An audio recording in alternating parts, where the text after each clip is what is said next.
Your game is through, 'cause now you have to answer to America. Fuck yeah, so lick my blood and suck on my America. Fuck yeah, what you gonna do when we come for you now?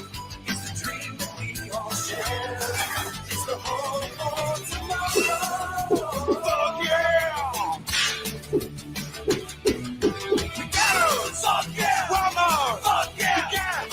Fuck yeah. Baseball. Fuck yeah. NFL. Fuck yeah. Rock and roll. Fuck yeah. The internet. Fuck yeah. Slavery. Fuck yeah. Fuck yeah.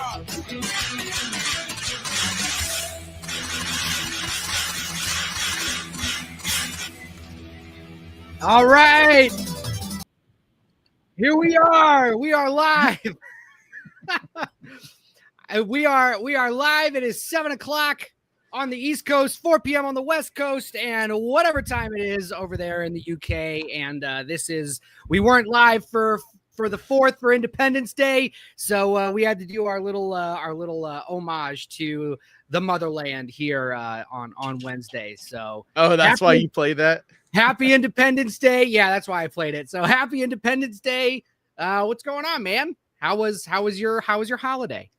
This is the Death Rattle podcast. Yes, it is. And that's DJ Remark. And I'm Kanan Becker. Yes. You are watching the Death Rattle podcast. And so happy Independence Day to all the fellow patriots in the chat. And happy Treason Day to all the Brits. So anyway, so yeah, man, how was your weekend? What'd you do? Just worked a lot. Yeah. I've been there. He is cranking out videos faster than I've ever made it before. And for some reason, none of them are getting any views. So, ooh, what do you that do? algorithm doesn't like you for whatever reason. It just comes and goes, man. You know, you're at the top and then you'll be slumped for a minute. You just got to keep doing it. Call them ableist because you're blind. Huh? Say YouTube is being ableist because they are shadow banning. Yeah. A guy with one eye. I'm kidding. Don't do that. No. I went to. I just had my best month ever as a channel like last month. Oh, so you got to pay for that. Yeah. But no, I was excited because I got my press pass confirmation for Fantastic Fest in Austin, Texas. So if anybody is going to be in Austin, Texas for Fantastic Fest, make sure you hit me up. I'd love to meet you there. Or if you're just in the area, because it's just at a regular movie theater. It's at the Alamo Draft House. So, you know, like I can meet up people, you know, like outside before the daily movie start or whatever. And then I just right before we went live, just got my confirmation for my Airbnb. So I got 2 Airbnbs turning me down back to back. I'm like, why? Like looking at just my picture. They saw my picture and turned me down. The first one was like, oh, sorry, I normally only rent to women. I'm like, what? It's not even legal for one, but for two, like he doesn't even say that in her listing. There's not anything at all that mentions like anything about that. And then the second one didn't even say anything. Yeah. That's hilarious. I went back to Ohio where I was born. Yeah, that's right. That's right. So that's how I spent my my Independence Day. We shot off fireworks. Both of my brothers-in-laws work for the fire department. And it is now legal to buy the big fireworks in Ohio, which, you know, the fact that there's even a law against that in the first place is like, okay, not very America. But anyway, it is now, and they're both firefighters. And so we get like extra special privileges, and we shot off some really awesome fireworks and just had a good time. Can you not in Florida? No, I think Florida does it, but Ohio was lagging. You just mean like bigger stuff, like aerial stuff, right? I mean like, yeah, like stuff that you see professionals use. Like mortar stuff. Yeah. Yeah, we don't have that. Like there's tons of that here, but none of it's legal. But it's not that hard. You just drive 2 hours over the border into Nevada and buy whatever the hell you want. Yeah. And then drive back, and like you're supposed to check your cars, but they don't stop and check people's cars. Right. So that was a good time. We didn't do that though. I don't break laws. Right, exactly. Neither do I. But no, I mean, like legitimately, like I'm just like, I'm not into trying to get a federal fine or whatever the hell it would be. So, but like literally everybody around, because I went to my ex's she's like, she's basically family. Like I've known her almost 30 years now. It's crazy, but we're really, really close, her and her husband and me and my sister. And so we went over there and she had like a bunch of other people and we just had like a little barbecue firework thing. It was fun, but like literally everybody around us was shooting off these giant fucking like stuff that you see at a fucking like the big ones, you know what I mean? Like not just the little aerial stuff, but like legitimate stuff, like to the point where it was setting alarms off. Like nice, like crazy. I was like, man, where are these people getting these? But you could drive down to Mexico and get all that stuff. Yeah, like the craziest stuff. But let's say hi to the chat. You see a lot of that because it's not even legal to have any firecrackers down there in Southern California. Tom F is a new YouTube member on the Ghost Pirate side. What's up, man? Welcome aboard. Hell yeah. Mr. Wonderful's in the chat. Matt Hicks, Diddy, what's going on? What up, Diddy? Saya's in the chat. Hey, hello, Saya. Hey, Al is saying, "Don't be a bum. Hit the thumb." Yeah, come on, like thumbs this up on YouTube, please. It gives us it gives us good stuff. We are split half and half. If you're on the Ghost Pirate side, definitely go over and subscribe and hang out with the crew over at the Death Rattle podcast YouTube channel. Saya has a huge thunderstorm happening here. We had a huge one here earlier, a couple hours ago. Like, dude, Texas, big. Man. Oh yeah, like they're saying Texas. 114 people right now are missing in Texas from the floods. Gosh, that's awful. Yeah. Gaston's in the chat. What's going on? Diddy has his opinion of Rebirth. Says the first hour is okay. I disagree. The second hour, he says, "Oh my god, it's so corny." Yeah. We will talk about that. Yeah. I have a bone to pick with Kanan, but we will talk about that. Hey, Terry's in the chat. All right, we'll get into it in a minute, but I warned you. I told you, Fluffy. You could read my message, what I wrote to you after I saw the movie. I know. Vorpal says, "Greetings, groovy ghoulies. What's up, guys?" Okay, Oddender's here. I just want to say hi to a few more people. Casey, what's up? John, what's up? Sam's in the chat. That's Architect Sam from the Hellgate. She's in the chat. Heather, there's Heather. B-Movie Theater, what's up? Okay, I think we're all here. Otaku, what's going on? All right, I think that's everybody. Okay. Yeah, like there's literally like there's no news. I went and like looked through Bloody Disgusting and Dread Central stuff. There's like nothing really interesting. The only thing I saw that was kind of interesting was the first poster for Osgood Perkins' new movie. Just came out today. But it's like very much like they're leaning into the viral marketing again, like they did with Long Legs. Because like the poster is literally just like some like grainy looking picture of a person, but then the face is completely blurred out. So all of my faith, like Oz Perkins has burnt up my goodwill for him. So I'll let you just watch have it. Bad taste. Like that's cool. Yeah. I have. Well, the only movie of his that you liked was Black Coat's Daughter, right? Yeah. Well, and so I like the first two acts of Long Legs. Well, then why would that ruin your faith in his? He had literally one because the movie monkey was that bad. But it was a completely different kind of movie than he normally makes. So like, even if like, I don't agree with you. I love the monkey, you know that, but like, regardless, if I was in your shoes, it wouldn't burn up my faith in him. I'd be just like, I just never going to go or believe in any comedies that he does, like anything where he's trying to do comedy. I guess. You know what I'm saying? I don't know. Like, I mean, I'll probably end up seeing it because like my channel's suffering too, because I haven't posted anything in 2 weeks. I'm going to have to post something about Rebirth. Yeah. I was going to say like, dude, it's like literally, I'm an idiot for not posting stuff about Rebirth. Like it is, dude, it made it's not even a horror movie. And but yeah, I gotta post something about it. Dude, it's a big monster. This one is even more of a horror movie than any of the last ones, I guess. I mean, because it's actually got giant mutated monsters in it.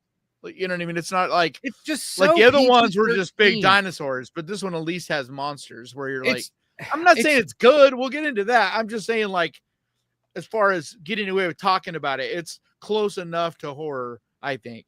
Yeah. Because of the monster element. Well, anyway, yeah. So it's been slow. It's been a slow news week. It's been a slow news couple of weeks. What's the next movie coming out? Is it Together? Yeah. So we don't have anything this week either because there's a Fathom event. Everybody's fucking afraid to. Oh yeah, there is for that. Okay, so never mind. There is ones this week that we can see. Yeah, there's like that Fathom event. What's that called? There... Hold on, I'm looking it up. It looks like it's gonna be shit. Yeah, I mean it probably is, but I'll gotta see it. There's nothing else to yeah. see. There's nothing else to. Oh, you know what? Skill House. You know what I watched for the first time? Did you see Megan? No. Why didn't you talk about that on it? Well, actually, I guess Megan 2 is not a horror movie at all. But it's not. Yeah, it's you not a horror movie. You get away with it because that first one was. I guess, but I also didn't review. Did you see it? I saw the first Megan. No, I'm saying you didn't see Megan 2. No, I had no interest. Oh, dude, you want to hate watch a movie like. You thought Jurassic. I don't like hate watching. You hated Jurassic World Rebirth, spoiler, but dude, this movie you like had a hard time not walking out. It is the cringiest movie I've seen in many years. Like it's so try hard. Even Jason Blum came out and said basically the reason it flopped is because it's so try hard. That motherfucker. Yeah. That's actually some news. It made $10 million, dude. The first one opened up to 30. Yeah. This one's budget is 30. Yeah. Like it's not going to come close to making back its money. Like it's so bad that he came out on a podcast. Like he actually called in on a podcast to basically talk about like how much of a flop it was and how bad it was, like as far as the reception of it. 32 million worldwide, according to the numbers right now. Yeah. Like, yeah, it's not going to close, especially with Superman coming up this week. Like, it's not going to make any more money. I think they already have it set to go streaming in like next week or something. It's actually in the mid to low end of its projections, which, that's completely not right because projections from that, because he was talking about how they had it projected and literally within the last like a week before it came out, it just plummeted its projections because they had it projected, he said, to like dwarf that first movie. But I don't know what they were thinking. Like you're putting it out basically head to head with Jurassic Park and then Superman, and you think it's going to do good? Yeah. So the budget, like, regardless of being a good movie or not, like, and going and changing from a horror movie to a preteen spy drama, like comedy. Like, regardless of that, like just what you're putting it out against, like in the summer. The reason the first one did good is it came out in January where there was nothing else. Yeah. The budget is between 15 and 25 million. So let's go with the low end of that. It's got to make 30. It's He said like around 30 when he. Oh, he said around 30. So yeah. Wikipedia is wrong then. Okay, so 30 million. Yeah. So that means like everything I've heard, including what he said. I want to say it's like right around 30. It's like between 25 and 30. This thing needs to make between 40 and 50 million just to break even. No, it's got to make more net. It's got to 1.5 times its budget. It has to make, so even if it only was 15, even if it was 15, you'd have to make 45. But like it was nowhere near 15. Yeah, you're right. This has to make like 75 million to make a profit. That's what I'm saying. It's never going to make profit. The way he's talking, like they know they lost a bunch of money on it, and he's just kind of like, oh well.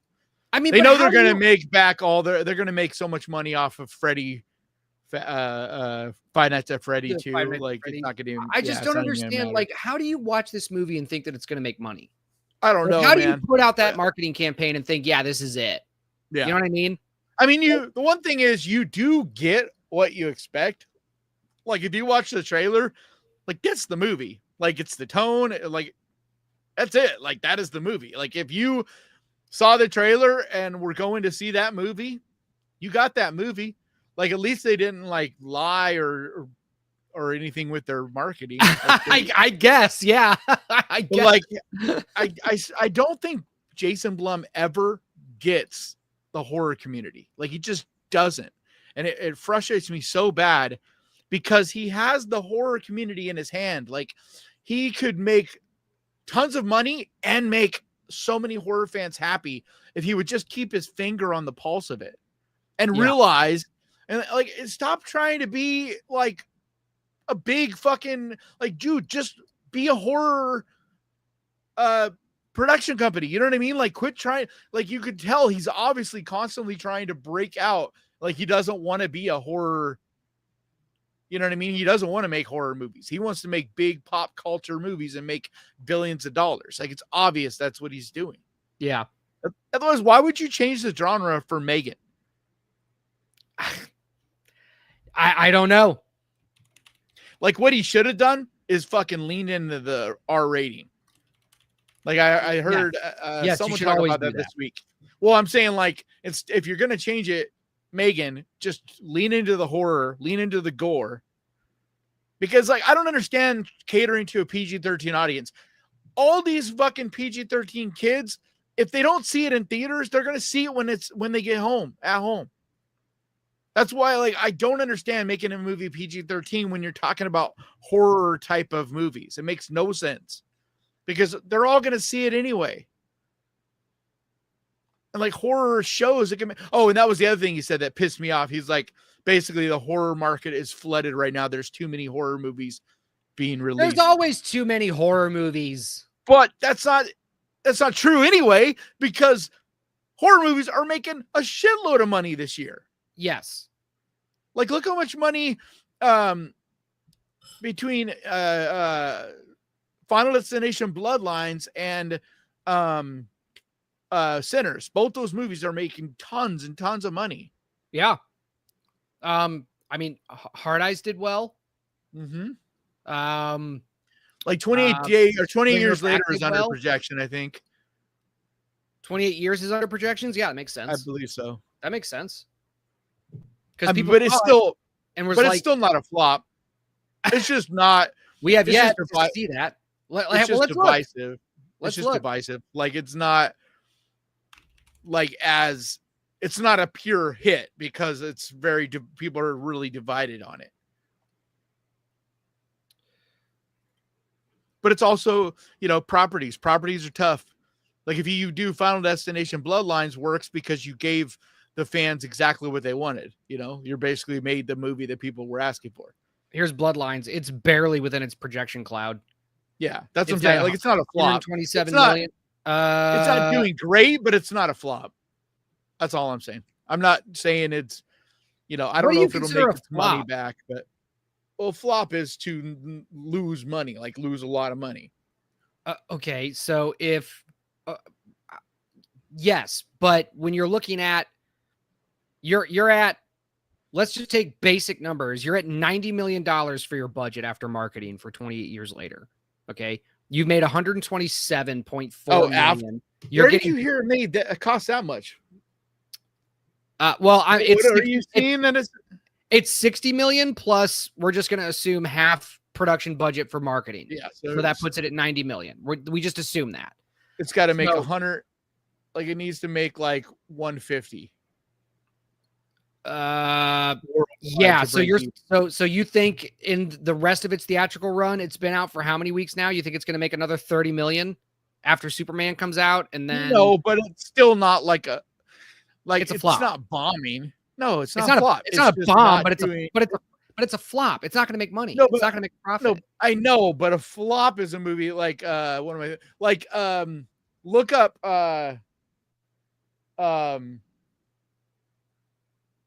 damn it, the latest Tom Cruise movie, Mission Impossible. What the fuck's look that up. That's what I consider a flop.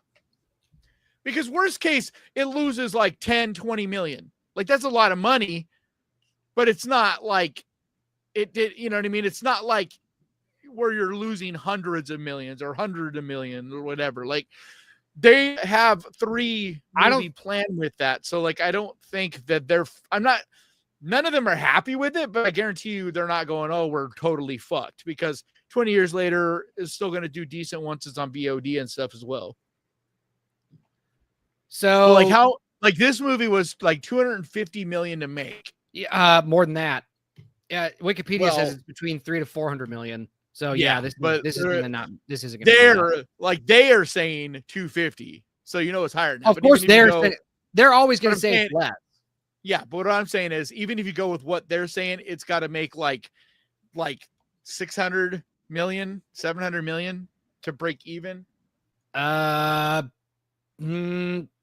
it at? It's at 576 for worldwide. Yeah, like it's going to lose at least 100 million. Yeah. So, I mean, yes, Mission Impossible is flopping. 28 years later is also flopping. Yeah, but 20 years later they did not expect 20 years later to make like, you know, they were thinking it would make around 200 million is what they were thinking for 20 years later. So it's not going to him. It's not going to make what they were hoping. But this movie, they were expecting it and needing it. Like it's a tent pole. There's a difference. 20 years later is not a tent pole. And that's what I'm talking about. Like a tent pole movie losing not only losing hundreds of millions, but they're expecting it to be like $1 billion movie. It's what is going to carry like the rest of their gear. And that's what I mean. That's the difference. That's a flop. Because 20 years later, like nobody's fucked. Like nobody's losing their jobs over it. Nobody's like this is the end of the world. Like they'll easily make back their money, especially with VOD and everything. And they have another one. And if that movie is good, but that movie is where they would lose their shit, freak out. You know, like if it's bad and loses money, like a lot of money, that's when they'll be fucked, because you know what I mean? Like they already got that movie shot in the can, done, ready to go, sitting there. So I think you give a little too much not credence, but I think you give a little too, I think you overestimate what these movies make on streaming. No, dude, they make a lot of money streaming. Like they make more streaming now in a lot of cases than they ever do, because things like Netflix and stuff buy the rights to movies, like some of these bigger movies, and they literally spend hundreds of millions to get rights for movies. Like 20 years later, they'll probably get $60 to $100 million from Netflix or HBO or whoever buys the rights to have it on their platform. Like Sinners was like over 200 million from what I've read in places. It was like reportedly well over 200 million for Max to get. Where do you find that? Where do you get that data? Just stuff I've read on Twitter, like different articles. I don't know any specific. Well, send me next time you see something like that. Send me the source. Well, I never know what to. It's not like I'm putting together research for something. You know what I mean? Well, yeah, I get it. I just come across certain things. I know I read something on Deadline. On Deadline about that. Right. I gotta look that up. I also listen to so many podcasts. So like that's why when you ask where I got it, it's hard for me to even remember with stuff like that, because sometimes it'll be on podcast. I listen to a lot of different horror podcasts and movie podcasts, and then some of those are people that talk about insider stuff. You know, like Colors of the Dark. Like they're both filmmakers, and so they get a lot of insider type of stuff. Like they'll talk to people that are involved in certain things, or then sometimes I have different producer friends of mine that'll talk about stuff, and like I can't say that they, you know what I mean, because like they're not supposed to be talking about X thing, especially when it comes to dollars. But yeah, I mean it's a pretty like well-known thing though, that these streaming services pay a lot of money for the rights to these certain movies, like the big movies. Like Bloodlines is going to make a lot of money streaming. I'm not talking VOD. Like they make some from VOD. I'm talking about to get it on, like if it's a big enough movie, these platforms pay a lot of money to have first rights to it. Like I know in 2020 it was like different. Things are starting to kind of normalize now, and there's kind of a market for that now. But for a while, nobody knew like what to pay for the rights to certain movies, because there was that whole thing with like Kong, or remember the King Kong, Godzilla thing, where they wanted, like, they were only going to give him like 250 million. The deal with Prime with Max, it was like 250 million, and they were like, "Fuck you, like we'll just wait, put it in theaters or whatever." And there was that whole thing. So, well, I'm just saying they make money, a lot of money from movie streaming. Well, do you want to get into the topic of the night and all of the lessons that are not going to be learned from Jurassic World for Hollywood and the industry types?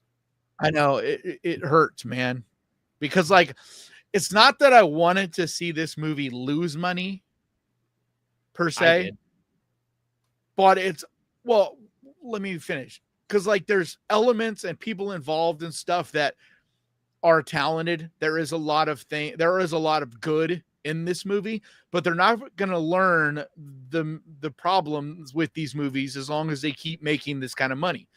Because this fucking movie, the reason I was so mad at it is this movie should have been the best Jurassic we've had since like the original 3. Like it should have been. And it still probably is, because the last couple have been so bad. But even still, I'm just saying it should have been an actually good movie. Because even the idea, like on paper, the synopsis, even that could have been just fine. But it's everything inside of that with the writing that makes this movie just a fucking mess. Yeah. Right, so like, let's break it down. So give your initial thoughts. We won't get into spoilers for a while. Eventually we'll get into spoilers. There is no spoilers. The problem with this movie is there are no spoilers.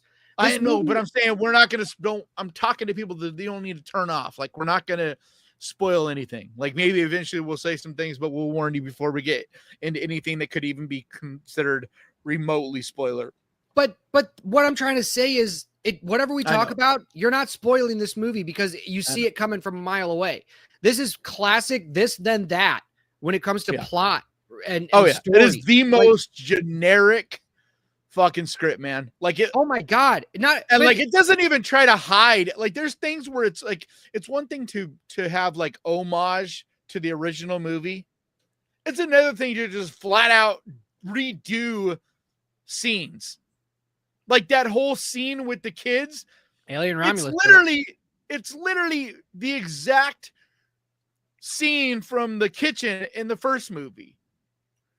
Yeah. Like they just do the same exact thing. It's not like it's trying to play homage, because that's one thing. Like having the banner floating down. You know what I mean? In the beginning. Yep. That is fine. Like something like that, I'm like, okay, you're just paying homage to the original.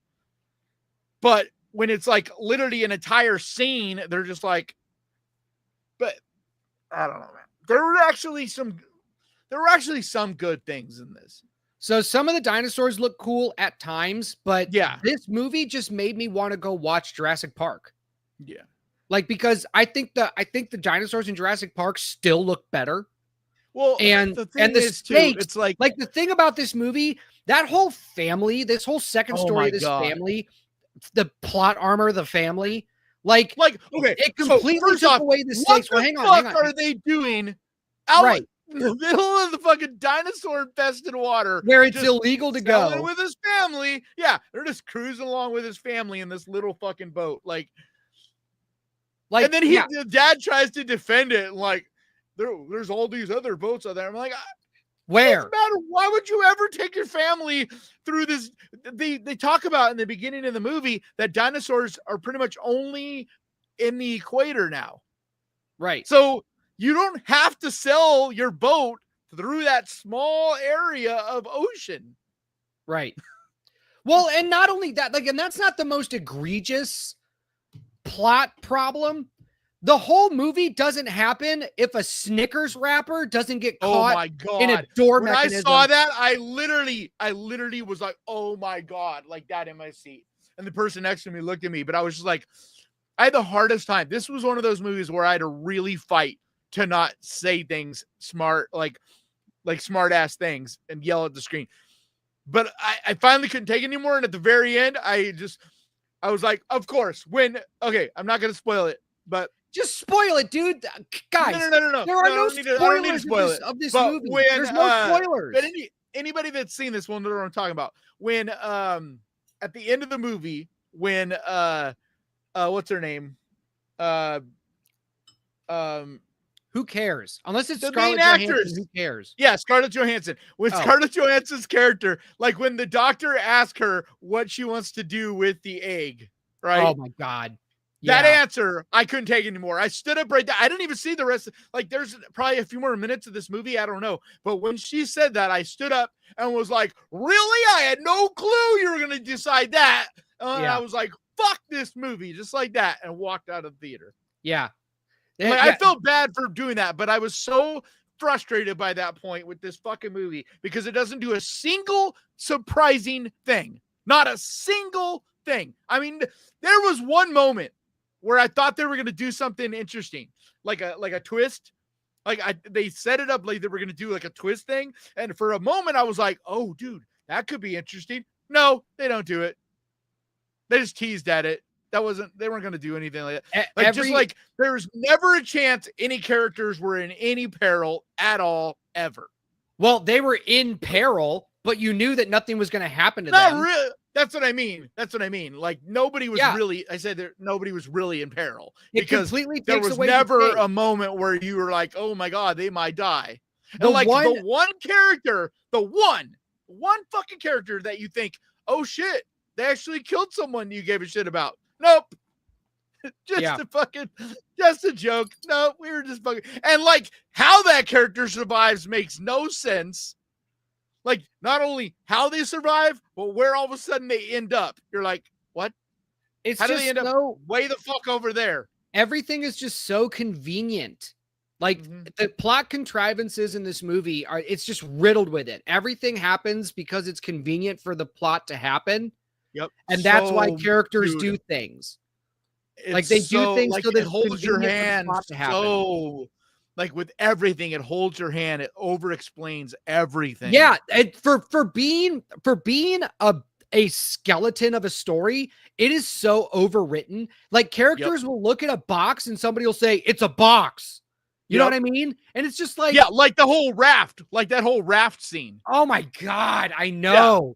Yeah. And like, and it's such a waste. That's what I'm talking about because that scene could have been so cool. It's so cartoonish. Cool. Oh, it's no. What was cool about that? What was cool about that? No, I didn't. I said it could have been. I guess. Like the way everything is written, like that's what frustrated me because I feel like Gareth Edwards, I personally am a fan of his directing. And I think that he directed the shit out of an awful, awful script. I guess. Because dude, if you look at it on paper, like the dialogue, the plot points, like everything they do is so bad. But yet you come away and I could see the majority of people that don't watch as many movies as us still being entertained. And that's 100% because of Gareth Edwards. Nothing at all to do with this script. And that's what I mean. Like, if there was even a remote, because I mean, it's not like we're talking about a director that hasn't proven himself. Like the dude can fucking direct. Like he's even like his last big one, even though like there was problems with the writing in that too. Like the look of that movie and the way he directed it was amazing. Cause like the visuals, the way he sets up scenes, like they look really gorgeous. And like his eye for the visuals and stuff is really good. But did you notice like when I was talking to you about it, like that, it felt like there was a lot of green screen moments where it felt like they were very clearly standing in front of green screens. Yes. Like that I couldn't understand. Yeah, that I couldn't understand. I'm like, this movie's budget is ridiculous. Like they rushed this movie. That's another problem with it. This movie was they literally didn't. He didn't even sign on to direct this until less than a year ago. This movie was get a paycheck. The movie. That's what it was. Everybody was there to get a paycheck. The only guy who I actually believed was the scientist. I didn't believe anything from ScarJo. No. I didn't. Because what's his name? Mahershala Ali was pretty good in it. You got to remember, like every time I say something, I think about what they did with what they were given. Like there's only so much that anybody could do with the dialogue that they're given in this. Like it's some of the most clunky, like stupid, like that conversation early on where you're supposed to feel like the heartstrings, like pull at the heartstrings with Scarlett Johansson and Mahershala Ali is so fucking bad. Like when they're talking about what happened to the buddy of theirs that just died. Like it's so flat, so dumb. It's so cookie cutter. They don't give any details. There's not like you have no idea who they're talking about, but they don't even say anything that makes that person sound like a human. Yeah. In the conversation. They just like basically say the person's name. Yeah. That's why I think it's, I don't know, man. Then the boyfriend. Holy Phillies, shit. Hang on. Phillies gifted a Ghost Pirate Entertainment membership. Thank you, Phillies. Thank you. Let's hear the chat. Let's hear what they're, because I'm sure some of them. All right, you want to talk about all right, let's go to the chat and then we'll keep talking about it because this movie is there's a lot more to say dumb. Okay. Like I was saying, the boyfriend. Like I have not hated a character in a movie that much in a long time. Yeah. I gotta pee. Okay. People are saying, why are we talking about the Smurfs? What? Scott says Jurassic had a good cast. Last thing I was thinking would see in our chat. Jurassic had a good cast, but the story's done now. Move on, like 65. What? 65 was awful.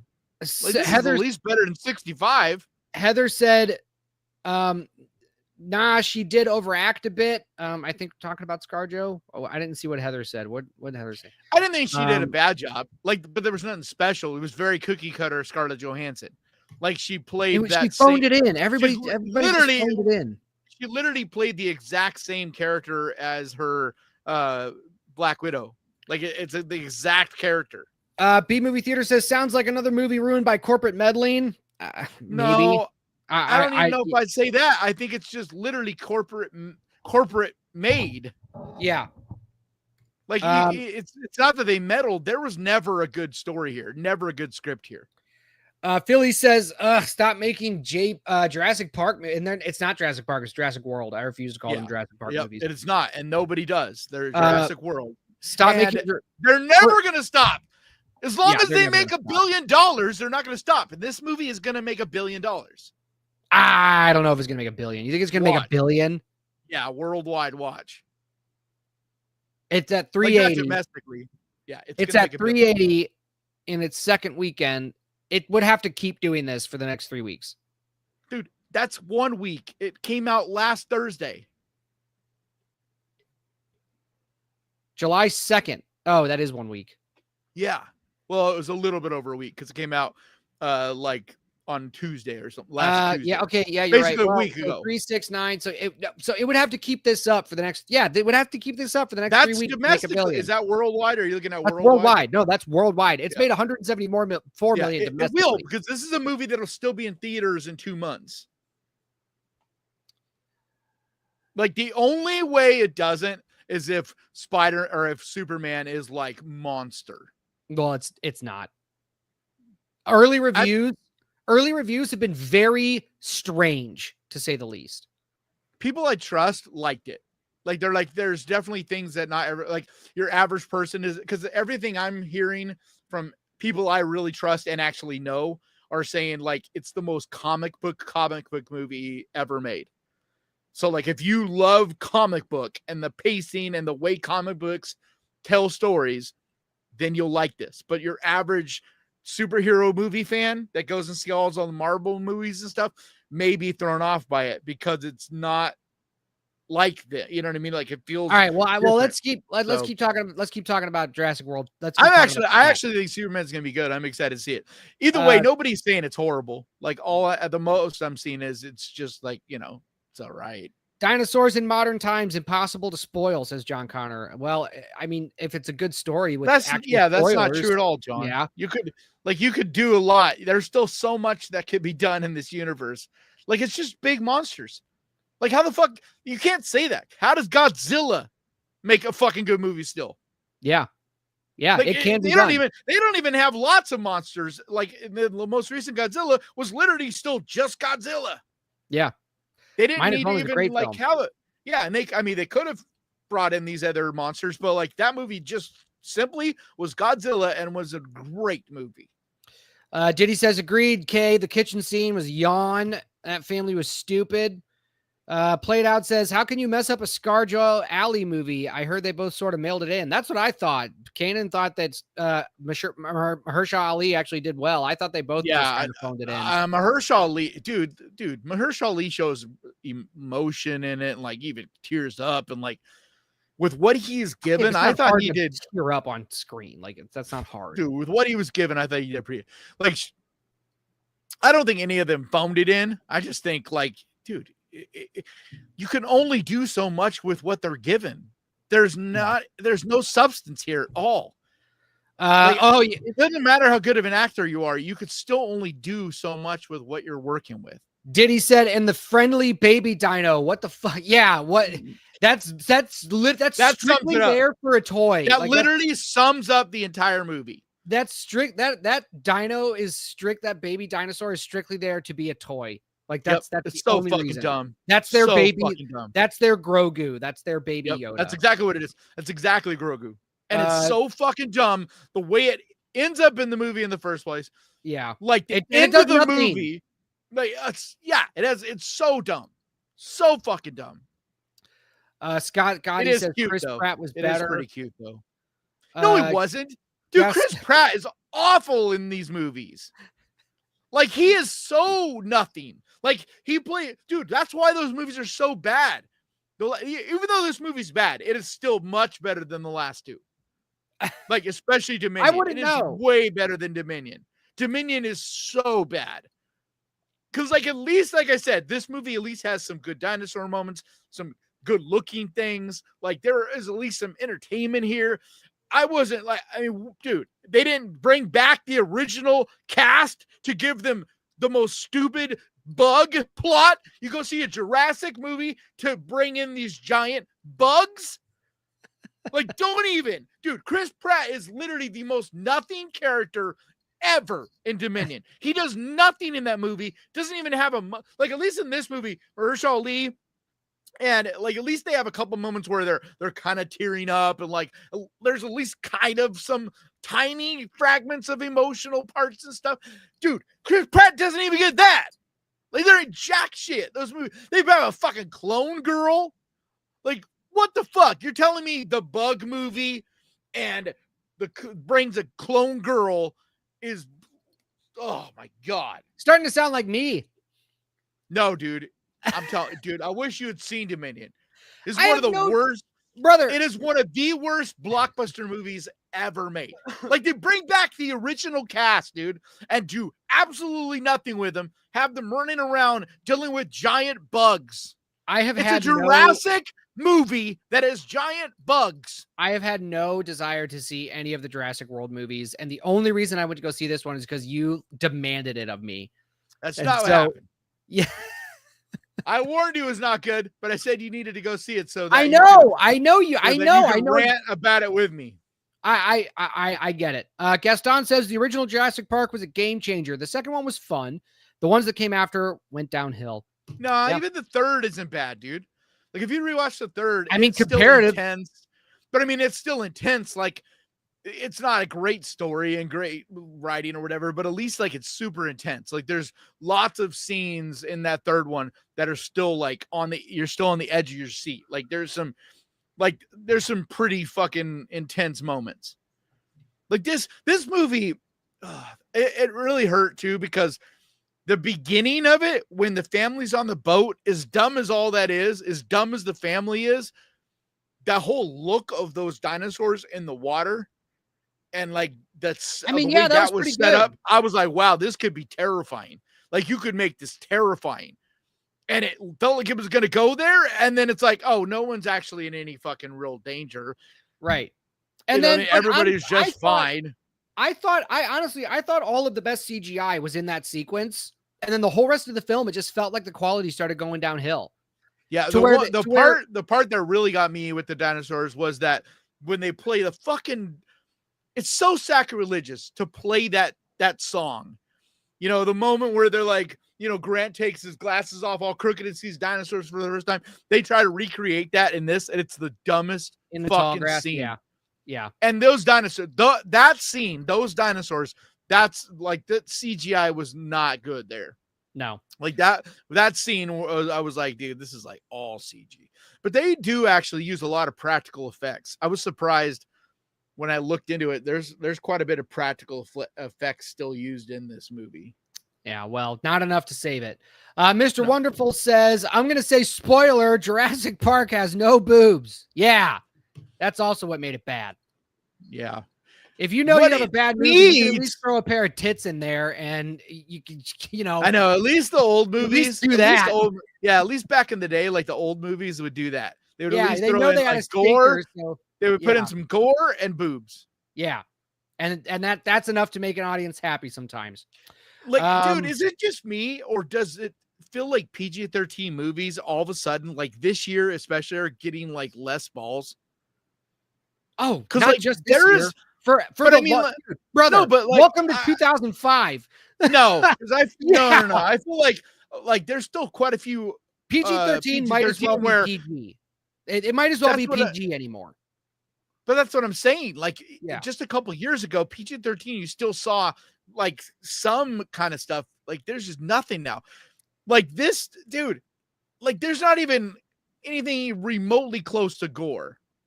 Because like the original Jurassic Park, like you saw a dude bit in half, like it showed some shit. Yeah, well, the one guy picks up a bloody handkerchief after androgynous girl navigator gets eaten. Like that was the gore that we got in the movie. Like he picked up, like there's like blood that shouldn't be there, but it just is. And then he picks up the scarf and like the blood is like all the pointless characters that are basically eaten in this movie. It's pretty much all in the first like little bit of the movie, like the first not even third, like probably quarter. It's all. And then after that, there's just like really the one character. Yeah, while they're rock climbing. Yeah, that's about it. Oh no, that's right. That person dies too. So there's two, because there's the one villainish type of person that gets it. The villain. Yeah. And then the French guy. John says Hollywood wants to squeeze everything out of the Jurassic universe. Just let Michael Crichton rest. No, they won't. No, but it's every franchise, man. Like this is what Hollywood does. Well, and it's fine. It's fine. They're like any other business. They're trying to make money. The problem is, it's just like with our political system, right? People got to hold this shit accountable. Like as long as you that's what we do. But that's what I'm saying. Like as long as people keep going, and every year all these Jurassic movies all make over $1 billion. Every one of the Jurassic World movies went over $1 billion. Every one of them. Like this one may not. If it doesn't, then it'll be the first one not to. But like, why would they make them any different? You're just printing money. Yeah, it's what Marvel did until now. Finally, people are holding them accountable and being like, "We're not going to go support your stupid movie." This is the only thing that these companies care about right here, is that this yellow line is above this yellow shade. That's all they care about. But it's the same with it's literally the same with every business. Like these are giant corporations. Like these companies that put these blockbusters out, they're huge companies. These are the Fox. These are the Coca-Cola. That, you know what I mean? Like you can't expect them to care about us. They're just trying to make a movie that makes money. So the only way to get them to change things is for us to only support stuff that's good. But well, okay, yes, that is true. We need to vote with our dollars. We need to stop watching, which is what I have basically done. Yeah, it's the only power, the only control you actually have as a consumer, like is with your dollar. Yeah. Heather says Jurassic World was entertaining, but I found the family irritating. Yeah, they all were. Yeah. There's so much that's irritating in it. Easy E says, don't forget about all the merch. I don't know how many people are buying Jurassic World Rebirth merch. Are you kidding? I see those. Dude, it's enormous. They make more money from toys from the Jurassic franchise than they do from the movies. Legitimately. Like I have seen a bunch of different, like they're some of the hottest selling toys because little kids, especially little boys, love dinosaurs. Always will. And so that's a big reason why they make these movies. They make these movies to sell the merch, to sell the toys, especially. Like if you go to next time you go to Target or something, look how many different toys. It's like a whole aisle of just Jurassic toys. Like it's insane. Like it just figures. There's you go in other places, you'll find everything from bicycle. I mean, dude, Jurassic is crazy. Superman doesn't even have as much merch stuff as Jurassic does right now. Like it's insane. Vorpal says, I don't care how bad Jurassic is. I'm going to like it because I'm tired of stupid hero movies. How is it any different? I don't like, dude. I swear to God, this is Fast and Furious just with dinosaurs instead of cars. I mean, it's literally the same nonsense. But at least it feels like people are. This is the one franchise that it surprises me that it's still making so much money because we're seeing a lot of these other franchises like Mission Impossible making way less money and a movie like F1 making the most money. And that's a good thing. Like F1 making a shitload of money is a big win because it's an original movie, an original story. Yeah. And it's still a big blockbuster. Like don't get it wrong. We still need these big summer blockbusters. They're important to the ecosystem of movies because so much money is made, like actors, all these different people that are involved in making a movie, like a ton of those people make a living from being on these giant production movies. So it's like, we don't need these to stop being made. We just need them to make better ones. And they don't have to be like the greatest movie ever either. They just can't be slop. Yeah, well, this is that's what we've been given for at least. I mean, we've been given slop for quite a few years, which is why I stick to horror mostly because with horror, like you can get slop horror like Mithrigan 2.0 and a Frey-eyed, but like most of the time you're going to get original films. You're going to get Megan 2.0 is not horror. I understand. I get it. What I'm trying to say is no, like I'm telling you, like if you saw it, there is not even a semblance of horror in it. Like it's completely from the moment the movie starts. Like there is nothing even remotely horror in it anymore. Like everything about it is comedy, preteen, sci-fi. Like because it's all espionage. Like the movie is like this whole like people are saying it's like Terminator 2. It's not even that.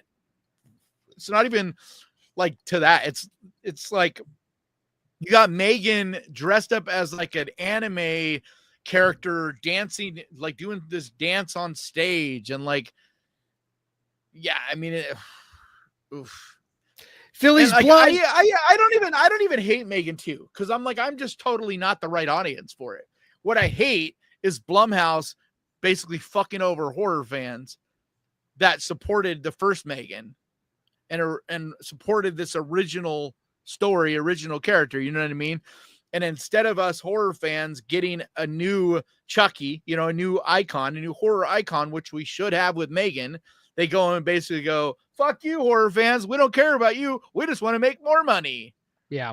Like, I have a lot more anger towards Jason Blum and Blumhouse than I do these giant corporations. Like Universal. I'm not mad at Universal for making slop fucking Jurassic movies. Like, they're making what people are paying money to go see. Like, if people stop supporting it and force Universal to spend more time and money, same with Marvel, spend more time and money on writers and taking time to make good movies. It's like the fact that this movie didn't even have its director, dude, the first director dropped out. They didn't even get a director until less than a year ago. Yeah. Like that means he had to shoot it. Like he had no chance to work with the script. Like this literally just quickly shoot what I have, like that's one of those deals where you literally are like, okay, I'm just shooting what's already lined out in front of me. I don't get to have any creativity involved here at all. Phillies is a member for 3 months. He says, Kanan, your nails match your background. Just kidding. No, they don't. Yeah, he said, just kidding. Oh, the background behind. Okay. I think you're talking about my purple ass background. But you're talking about oh God, I just got skipped. Yeah, I got. Okay, hang on. I'm almost here. Where am I? Heather says they use practical effects. She had no idea. Memento says, yeah, they actually did quite a bit of practical with this, and they also used the what's it called? The room where they have like. Yeah, I know what you're talking. I always forget what that's called too. But I feel like the main problem with I'm not even mad at the special effects in this movie at all, because I feel like there is definitely stuff where the CGI isn't the greatest, but dude, they had no fucking time. Like this movie had to be basically all of the post-production stuff had to be done in like 4 or 5 months. A movie that should have taken like a year and a half to 2 years for post-production. So like, I'm not even mad at all that, like at all. This movie actually, if it had a decent, like even a decent story and writing, it would have actually been a cool movie. You wouldn't see me complaining at all. Also, most of these movies have a release date before the script is even done. Yeah. Like that's how they're doing this. Yep. And it sucks because if there's any problems or they have to do any reshoots or any of that kind of stuff, what you do is you're now cutting into the time. Yeah. You're cutting into the time of the post-production team. Memento Mori says, at least put Scarlett Johansson in the Black Widow suit. Yeah. Seiya says the dinosaur had boobs. You do see her. You do see her in a wet shirt, I think, at one shot or one scene. Right? Yay. I don't know. Like Scarlett, she's pretty. Don't get me wrong, but I've never been like, oh my God, Scarlett Johansson. Like she's just not like. Memento also said, just feels like Fast and Furious franchise now. I mean, yeah. But at least those movies know what they are. You know what I mean? Which what makes them entertaining. Have you seen? Come on. Have you seen the last two? No, I haven't. But they know. Yeah. But No. That's wrong. Because even the diehard Fast and Furious fans are mad at that franchise now. Because I agree with you up until the last 2 or 3 of them. The last 2 or 3 of them hasn't been Jurassic Park since Jurassic World. And there's 4 of those. No, but I'm saying with Fast and Furious, they're doing the same thing. They're rushing them. They're not having decent writing. There's no good ideas. They're just like they already have the next one, the date, they're doing this shit where the movie hits theaters and they're announced literally at the exact same week or week after they're announcing the date of the next one. And this is the problem with these franchises. And it's because they're going to keep doing that as long as people keep making them $1 billion. But the Fast and the Furious, dude, the last one, dude, it's a space, man. Like they took a fucking car to space.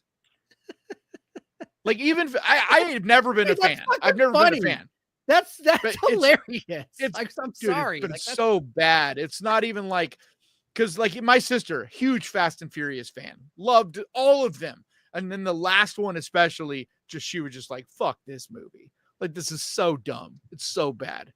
Citizen Sleep says Afterbirth is just 2 Goyer scripts slammed together for no reason. Family from the beginning of Jurassic Park 2, Tick, what Bounty Hunters from JP2. I'm lost. What is Afterbirth? It's the meme title for Jurassic Park Rebirth. Oh, Afterbirth, because of how bad it is. At least that film had Pete. I can't say his last name. Postlethwaite. Whatever. Yeah, I was gonna say that this movie felt like pieces of the other movie of Jurassic Park 2. Like that's also what I thought.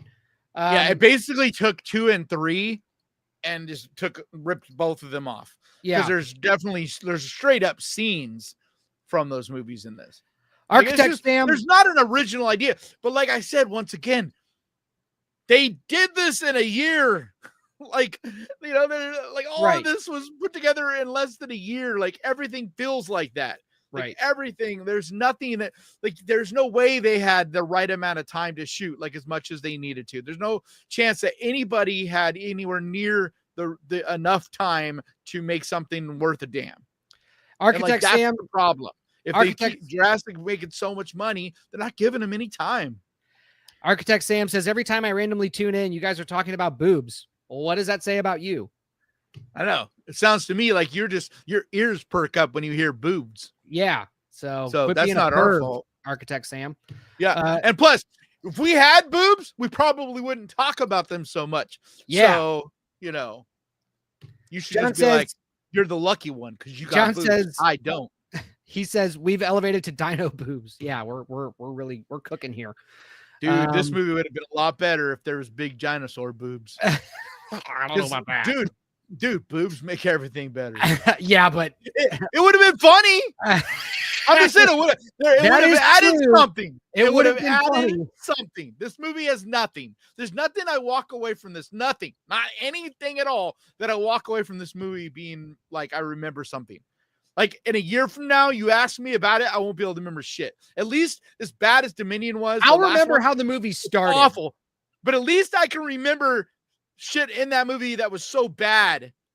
Like this movie doesn't even have anything that's that bad. It's just the opening. So nothing. I will never forget. Oh my God. The fucking Snickers wrapper. I will never forget that. Yeah. You're right. You're 100% right. Jurassic World Rebirth happens because of a Snickers wrapper. Yep. I will never It's not even just that it's a candy wrapper, but it's very clear product placement of Snickers. The way the wrapper goes, and it's done in a way too where it's super like slow and fluttery and like very CGI. And it's like you're telling me this high-tech facility is gonna just let people casually walking around eating food when they can't even, they're wearing fucking full on what are those suits called? Like hazmat type suits. Yeah. Well, they're for like I had to wear one time for a job I was at, but like it's where you can't let even any bacteria, it's a clean room suit. Yeah. They're wearing clean room suits, but yet he's just casually walking around with the Snickers. Yeah. It's insane, dude. It's so bad. It's fucking dumb. And it sucks too, because that facility and actually the way that goes down, and the best actor in the entire movie is that fucking jackass with the Snickers when he's pleading for his life. That was the best acting in the movie. Like I would agree.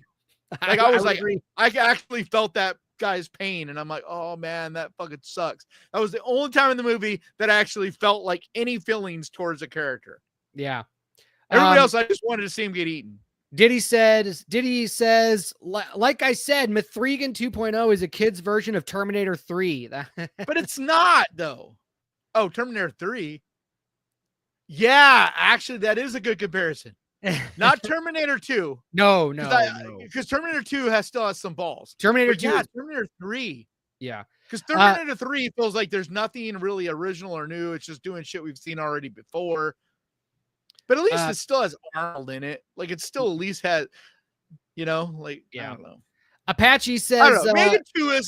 Megan 2 is not horrible, but I'm not a 13-year-old, 12, 13-year-old girl.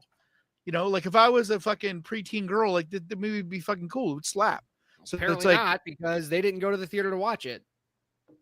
Well, yeah, because there's not that many of those that parents are going to be like, yeah, you can go see, like, because it was a horror movie. So like, it's such a fucking dumb thing to do. You cannot go. It like you could switch, because the only reason Terminator and Terminator 2 worked was, one, you have Arnold Schwarzenegger, but two, you went from basically a sci-fi slasher to a sci-fi action movie. You still had sci-fi that connected both, one. But for two, Terminator 2 was still brutal. It was still like savage. Like you still had threats. Like you felt the threat of this. And it was, the guy was still going around fucking blazing people, just killing people. Like it still had all that. It was still R-rated. Like, yeah. Yes, it wasn't as stripped down of a slasher anymore, but it wasn't like it was just like, this is how Megan James Cameron got his career. Yeah. And like Megan and Megan 2 are like worlds apart. Like they're not tonally even alike. Like even the way the humor is done is different in them. It's mind blowing to me, like why, like how you could fuck up something that bad. Because you could have printed money with Megan. She's literally Chucky. You just simply, you know what I mean? Yeah. It's just Chucky. And you got the girl demographic, which everybody knows that if you can get girls to support any product in the world, you're going to make a lot more money. Because guess what? Guess who wants to go with the girls? The boys. Yeah, they're going to drag their boyfriends to go see it. Yeah. Yep. Apache says Mithrigan 2.0's concept was born during the Blumhouse Atomic Monster merger. They went big to inflate the Blumhouse ledger value for the merger. That's not an interesting point.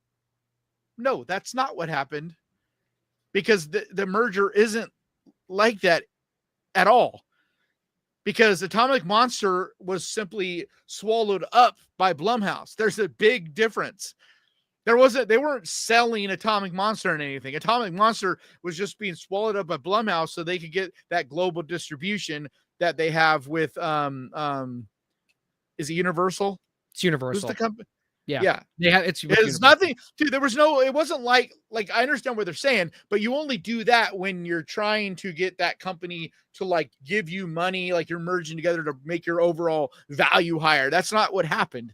They literally just merged together. They just swallowed them up. It wasn't two equal partners coming together. It was Atomic is this little nothing sort of thing getting swallowed up by Blumhouse. Plus that still would make no sense, dude, because that was the same time that they spent $250 million on The Exorcist. Yeah. We'll see how that goes.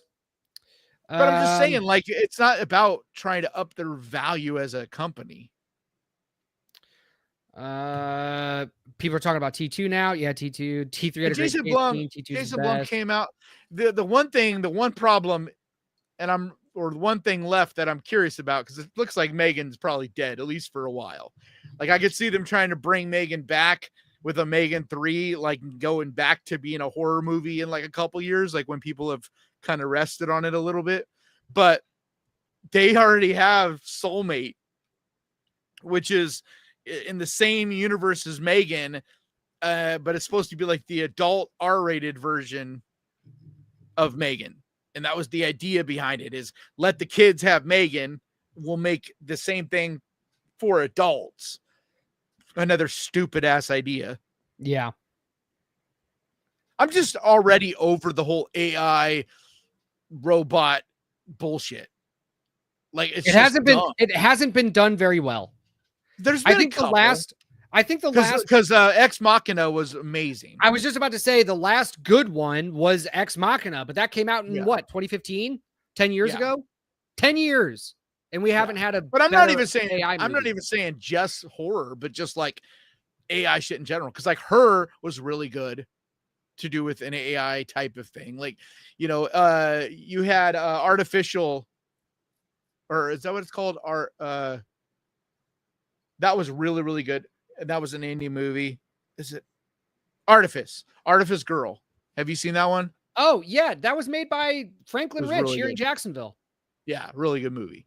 Yeah, he's the Jacksonville darling right now because he got South by. He's friends with Flanagan. He was in Life of Chuck. He's in the nice. Yeah, he's in the school scene. Have you seen that yet? Redhead with the beard? No, I haven't seen it. So good, dude. But that's Franklin Rich. Yeah, he's movie. He's the. Really hope like once it's streaming, it gets some love, man. But I mean, yeah, and Artifice Girl was good, but I mean, I thought Ex Machina was better. But I mean, Artifice Girl it's fine. What I loved about Artifice Girl was like, I mean, they're super different movies. Like, because Artifice Girl is not about a killer robot at all. It was like it's a totally different thing. Like that's what I mean by it deals with AI. Interesting ideas with AI. Right. Like it just what we are getting is the same nonsense like that Afraid last year. Like, oh God. Afraid. Yeah. So dumb. So I didn't do a review on it just because it's like I'm not wasting my time. I did a review on it.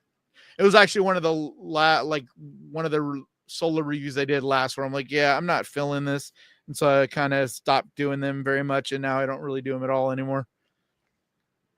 It's just like trying to do the solo reviews. It feels like you're constantly running a race you can never catch up with.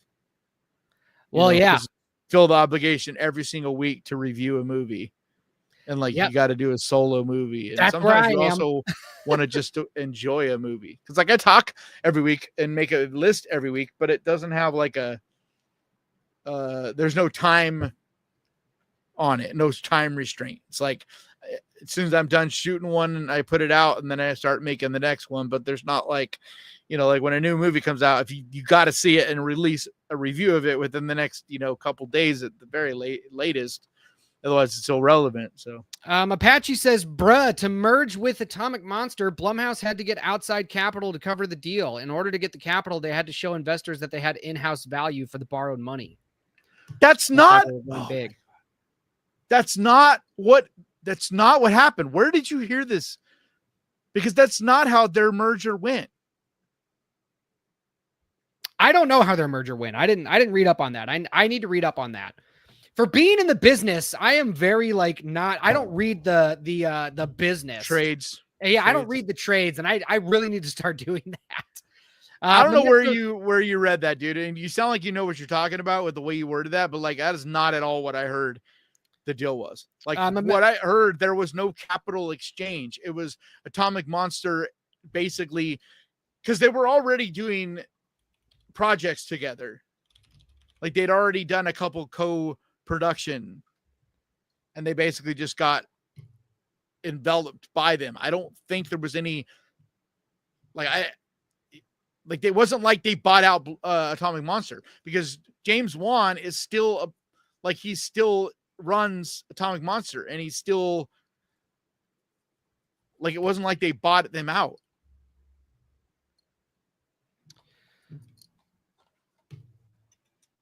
Okay, I'm looking this up. But even still, even if you're 100% right on that, which you probably are, you might be, I don't know.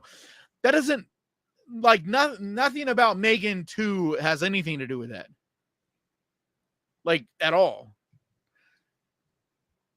Because it doesn't, that in and of itself is Five Nights at Freddy's would be one where they would show hey, but it wasn't like they needed to make Megan 2 a non-horror property in order to look like it had value. Unless that's not what you're saying. I am. Because they're literally a company that makes its bread and butter off of horror properties. So how would it look like to investors? I can't find the details, but I don't want to. At the same time, they went and spent $250 million on Exorcist, and they've been spending money hand over fist. I don't know. Just none of that adds up to in my head the way it would make sense. Because I know what you're talking about. You want to be able to show things that are going to have value and show that your company is going to continue to grow and stuff. But I don't think there was a board meeting where they were if we take Megan 2 and make it a fucking action sci-fi movie, it's going to make even more money. Well, that's what you said. That's what you said. Jason Blum thought. But I'm saying it's not like they sit down.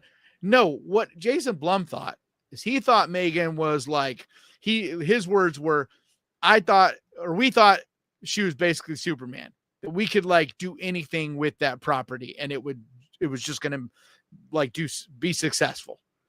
And so we like the idea of switching things around and doing something, everything. It sounded to me like they just thought it would be a cool idea to make her now the hero. And I understand it makes sense that making her the hero might make more money. I understand all that. I just don't think that that's the reason, because it being a superhero kind of thing versus a horror movie is not why it's not a good movie either. Yeah, I don't know. I think it's a dumb idea, but because they didn't change any other properties. It's not like they went and did anything else like that. It's like, I don't know, dude, you might be right. Just all that just sounds weird to me. It doesn't sound like how most companies like this do business and how Blumhouse has done business. Memento Mori says, enough about Megan. Shit sucked. Christmas Bloody Christmas was good if you're looking for a killing machine. PJR says, enough about Meg ass. Man, I got so much shit for loving Christmas Bloody Christmas. Like, I've had so many people tell me, like, that movie is the worst fucking movie. I'm like, I really like Joe Begos' style of making movies. I don't remember. Like Bliss, dude. Bliss is awesome. And Christmas Bloody Christmas was shot like a few miles from where I live, like just up the hill. Oh, nice. I don't remember small town. seeing it. I might watch it. Looks like it could be decent. It had a super small release. It's fun when at Christmas time. So like, it's stupid, but like, that's what I like about it. It's not trying to like be all serious. And, you know, I mean, it's a dude walking around pretending to be a robot Santa Claus, just brutally killing people with an axe and shit.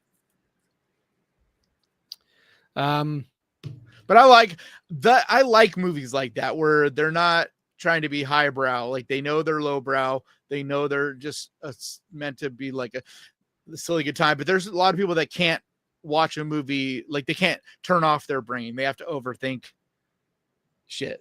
It's like a movie like that is not going to work for that audience. Yeah, I like movies like that too. But the problem is a lot of movies set out to be that, and then they're not, or they just don't hit. They just don't hit that right comedic tone. You know what I mean? Yeah. And this isn't comedy. This isn't like, that's what I like about did you ever see VFW? Like, he just has like, I really like Joe Begos because he's got like his own style. Like, it feels a little bit like Rob Zombie's style, as in it's very like crude, like lots of swearing, like vulgar type of way people talk and all that. Yeah. But it's also not like, it has a grindhouse feel. His stuff isn't campy, like funny. It's not meant to be funny. It's just that low budget grindhouse, like 1970s. Like, even this movie, he shot it on film, and it's got that real gritty, low budget 1970s look and feel to it. Oh, it's got oh shit. Easy Angles just gifted 10 Ghost Pirate memberships. Easy Angus, so much, man, that's awesome. All right, so whoever got a membership, you got 10. Awesome, thank you, Easy man. Angus. That's awesome. Memento says DJ's background looks like he's at his VFW. Yeah, I know.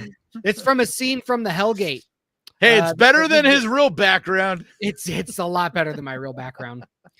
And that is my real background. I can grab Kanan is, yeah. I can grab anything right off of it. All right, we already saw that. It's all dusty. I need to dust. This has Sensei, what's his name in it? From Karate Kid. Yeah, I heard, Jack, that they're working on making a sequel. And I'm all for that, man. Like, especially being that it's set at Christmas time, it just gives it this extra fun quality to it. Yeah. Like, Violent Night was great as well at that, like, you know, Christmas time of year, bloody, violent, you know, but like his Christmas Bloody Christmas, it's like feels different. It's just this real gritty, low budget feel. Diddy says, question, have you seen Demon Seed, Kanan? That sounds familiar, but I don't think so. I also don't think I've seen it. Place that. You want to know what I did see actually over the weekend that I thought was really good? Manhunter. What? You'd never seen Manhunter? I had never seen it. I finally got to see it. Michael Mann's Manhunter. Yes. So good. Michael Mann. Yes. So good. Yeah. I thought it was very good. I really enjoyed it. It was interesting to see. You're talking about the 1970s movie. Yeah, I've seen this. It's been a long time though. Talking about Demon Seed. Yeah. I thought Manhunter was really good. It was really interesting to see somebody other than Anthony Hopkins playing Hannibal Lecter. Thank you. But he's still super, like, he's very different, but still very creepy. Oh yeah, absolutely. No, I thought he did a great job. I can't remember the actor's name off the top of my head, but I thought he did a great job. No, but he's been. I mean, he's a famous actor. Like yeah. I forget who it is too, but he's done a bunch of shit. Yeah. Like I don't know, that whole cast. Like everybody is really, really good in it. It's like I always tell people, it's like very different than Silence of the Lambs, but might be just as good. I mean, it's right up there. It's really good. Yeah, it is good. I don't know if it's up there with Silence of the Lambs, but I think I really enjoyed it. It's an Academy Award winning movie. Right. I'm just saying, like, it is very good. Brian Cox, thank you, Citizen Sleeve. Oh yes, thank you, Citizen. Yeah, no, I thought he was a great Hannibal Lecter. I saw a movie that impressed the fuck out of me. And it's going to be on my next video that'll be out like this weekend, a Tubi list. But since you get a sneak peek on the list if you're here, it's called Breathing In. Like, did you see the movie Gaia? Nope. The director that did Gaia, hold on, let me look at his name because I want to get this guy his dues. He's Jocko Bauer, and he's a South African filmmaker, but he did Gaia, and I didn't realize that he had made another movie, and I just stumbled across this movie. It's called Breathing In on Tubi, and it's made by the same director, Jocko Bauer. It's made in South Africa as well. I believe it has the same production or distributor. But oh dude, like his movies, they're very slow. They're not for everyone. Like they're really they like to breathe and live in that world of anxiety and feeling like super atmospheric, and lots of dread. I like it. But they're just gorgeous. Like the visuals, like he did the same thing in Gaia where it's all mostly in one location, but he has different ways of having people having visions or dreams or different things where there's like a quick flash of the most like disturbing or beautiful or bizarre like visuals, like something that's just for a second is on screen, or you know what I mean? And it's like, and so it just paints the whole movie with this like colorful, fantastical brush, because then all of a sudden you're back in this really bleak situation that the movie is taking place in, but you get these flashes of these things. And so it just, I don't know, it's hard to even explain, but it gives the movie color. Like the whole thing feels vibrant because of how he does it. But yeah, like I love it. Like such a good movie, super slow burn, creepy, real simple kind of story, but pretty fucking demented. And yeah, had a really great time with it. So yeah, it's called Breathing In from 2023. So, but it was made in 2023, but I don't think it was even released until like this year, maybe last year. Like now, on a wide release. I'm gonna give chat a little bit of a treat if I can get this shared. I'm trying to find when it, because I want to know like if it'll be in my best of the year. So if anybody has seen this movie, Mother Krampus 2 Sleigh Ride. Oh God. If you've ever seen that movie, you saw me. Really? Yes. Is it the same people that did Mother Krampus 1? Maybe. Because that movie is known because of the cover of it. It's like a really cool, like weird cover. Well, Mother Krampus 2, I play a Santa Claus that gets danced on by a drag queen. When did you? Oh, this movie came out in when did this movie come out? See, look, there I am, Santa. When did this movie come out? 2010. That's awesome. You're on the IMDb. 2020.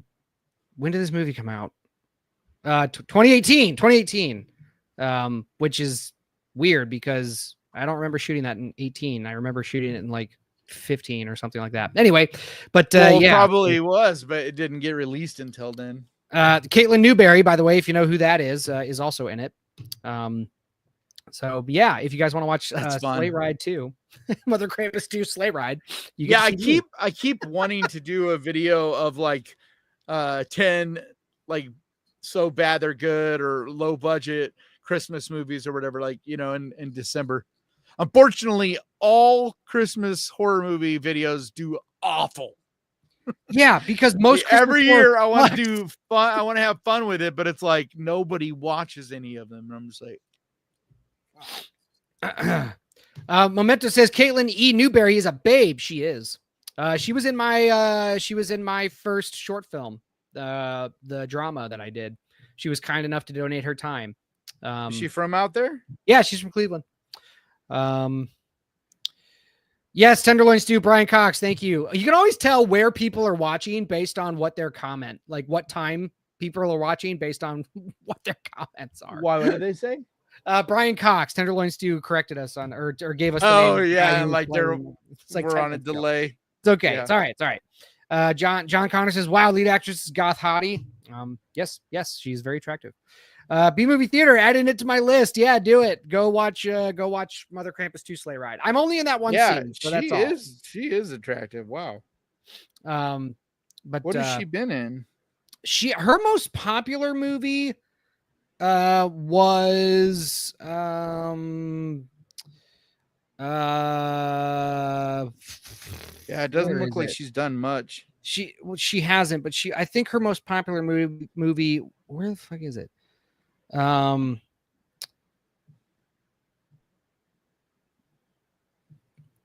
Project E 1337 Alpha, I think, is her most popular. She does a lot of commercials, I know that.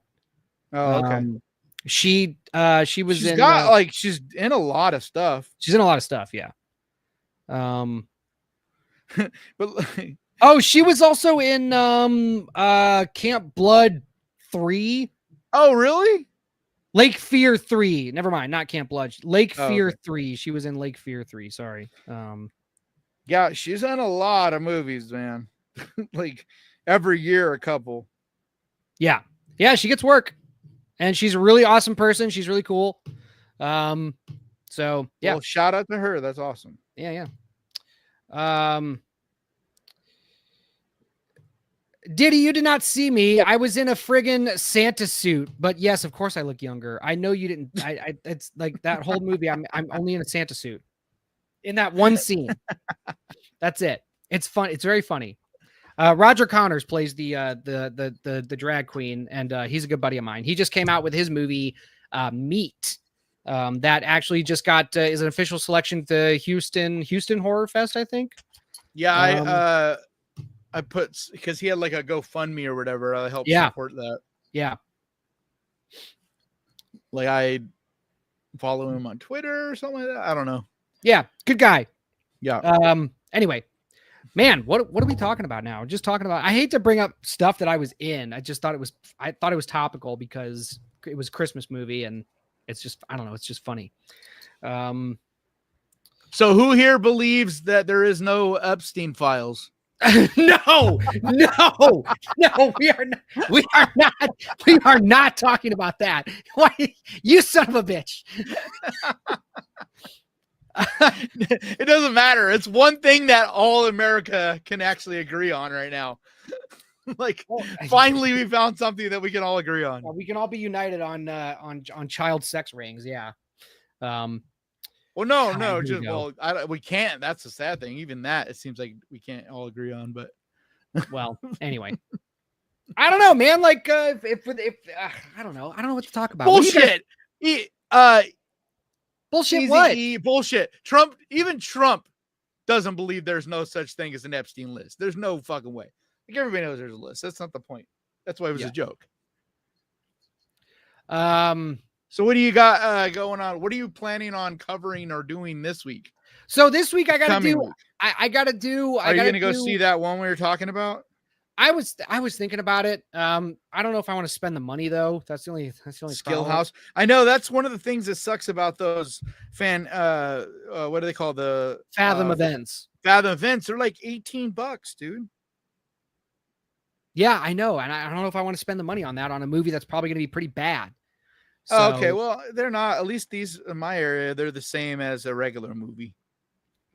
But yeah, I don't know what I'm gonna do. I'm gonna write my review for Rebirth tomorrow morning, and hopefully have it up on Friday just to get something up. And then for next week, I don't know, because Alone or Together doesn't come out until when? That's what I'm looking at. Is that the next one? Is that next week? Next Thursday? I'm looking on my phone. Oh no, I know what you did last summer. Our phones. Oh yes. Next week. Yeah. So that's cool. That comes out in Eddington, which Eddington is not a horror movie. But it's up. I don't know if I would cover. Yeah. So whatever, next week, then, yeah, next week is I Know What You Did Last Summer, and I'll be covering that. So that's what I will do. PJR says, I heard 28 Years Later is a mixed bag. Depends on who you talk to. Yep. That's kind of I guess what a mixed bag is, right? Or mixed opinions anyway. Yeah. Cause like, I think it's great. Like I am actually a huge fan of it. There are definitely a few things in it that I'm like, like the very, very end, like the final fucking minute of it. It's like, what in the hell? Yeah. And I think it's awful. But it's one of those things that a lot of it, it's hard to say until we see the next, because it's really like part. No, it's not. It's literally part one. Nope. But it's not. It's fucking part one. The mistake they made, in my opinion, is not calling it part one. Like, I feel like doesn't matter. It has to stand on its own. What up? Like even Dune, they go part one, part two, part three. Yeah, but like, part one, Dune stands on its own. It's a good enough movie on its own. That's not what I'm saying.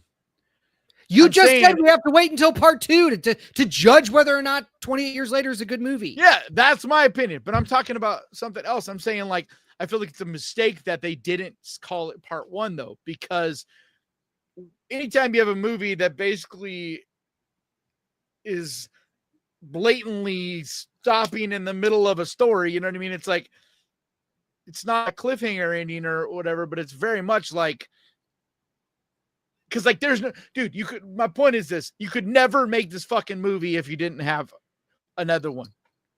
And like, I'm not saying that's the right way to go, but since it is the way they went, and they very clearly decided to tell this one story in two parts, they should have called it part one. That's what I'm saying. Because when you just call it a totally own name, you set up expectations that it's going to be a complete story. And it's not. It's very much like part one. Diddy said, I Googled Krampus 2, looked at the cast, and your picture is there, and you have an IMDb. Oh, yeah, I have an IMDb page. And that picture was taken last year. So. What? You're in Krampus 2 as well? Mother Krampus 2. Oh, okay. Because I'm like, I didn't even know there was a Krampus 2. Yeah, no. I don't know, man. There's so many fucking movies called Krampus shit. Movie. I know. I know. Heather says, isn't Pedro Pascal being everywhere becoming a horror movie? I hope so. I know, dude. He's in Eddington that comes out this week. I would watch that. Him and Joaquin Phoenix. But I've heard it's really, really fucking good. But it's not a horror movie. But it's Ari Aster's newest movie. Yeah. I was supposed to. Well, I wasn't supposed to. I wanted to see that when I was in Cannes. But the way that they do movies in Cannes, like, caught me off guard. I didn't know, so I couldn't go. Well, yeah, like, I'm already trying to look into Fantastic Fest because, like, the guy that reached out to me, like my liaison or whatever, I don't know, whatever you call him, like my press, I don't even know what I would call him, but like the guy that sent me my approval to have credentials for Fantastic Fest, like I get 10 tickets in advance. Like I can book 10 movies in advance. Nice. Because, like, I guess the last couple of years, it's been a shit show because nobody can book until basically day up. Like, you walk up, and as you want to go into the movies, that's when you get your tickets. And so, like, there's super long lines, and it's just a mess. But I guess now for press, you get 10 passes. But I'm like, I need to find out how I even know what they're playing and how to research so I even know what to... And like, when do I book these in advance? Like, it's a whole, I don't know. I got to figure it all out because I don't know when they're going to announce like all the movies and stuff. So because it's not till September, but like it's the first time I've ever been to a film festival. So, and I think I'm gonna drive. I think I'm gonna drive. It's like says, 27 or 26 hour drive. Yeah. Well, have fun. Diddy says, question, DJ, have you watched Life of Chuck? I have not. Diddy says it's great. Yeah, it's I got a beautiful movie. I gotta look at it. Yeah. It's just unfortunate because it's like it. I maybe when it's streaming, it'll find its audience. It's so good. I can't imagine it not, but it's like a movie that it's like, how do you market it? It's written by Stephen King, but it's not a Stephen King type of story. It's one of his Richard Bachman things. And so it's not horror at all. And then it's directed by Mike Flanagan, but it's not a horror movie at all. So it's like both those guys are known for horror. So you can't really market it to their normal people. You know what I'm saying? Yeah. But like, I don't know, man, but it's such a gorgeous movie. It's like really powerful, moving, like super amazing performances. Like, dude, the cast is incredible, but like there's so many people that have little tiny roles that are big stars because they just wanted to be involved in it. Otaku says Ty West got a new film and TV show, Bloodlust on Prime, when it's done. Scream Queen started filming last month. Nice. I like Ty West. Hold on. Ty West has a new movie? Yeah, look that up while I read through chats. John says, hey, DJ, Mother Krampus films are on Tubi. Definitely will check them out. Yeah, check them out. Watch them. Make Eddie some money, which I don't know if Eddie's getting any of the streaming money. I think he just sells his movies outright to the distributor, but don't quote me on that. You must watch it, DJ. Yeah, I know. I'm going to watch it. I know. Oh, wow. Flanagan is awesome. Flanagan is great. Yeah. Where are you seeing that about Ty West? I don't know who commented that, but yeah, I don't. Otaku 420. Just look up Ty West on IMDb. I did. There isn't. Upcoming is a TV series called Bloodlust. Oh, he said a movie. I think the movie is, he said, Ty West got a new film and TV show, Bloodlust on Prime when it's done. Scream Queen started filming last month. So something that's what I'm saying, the movie. That's what I don't. Where where did you look it up? Where did you look up Ty West on? That's showing you.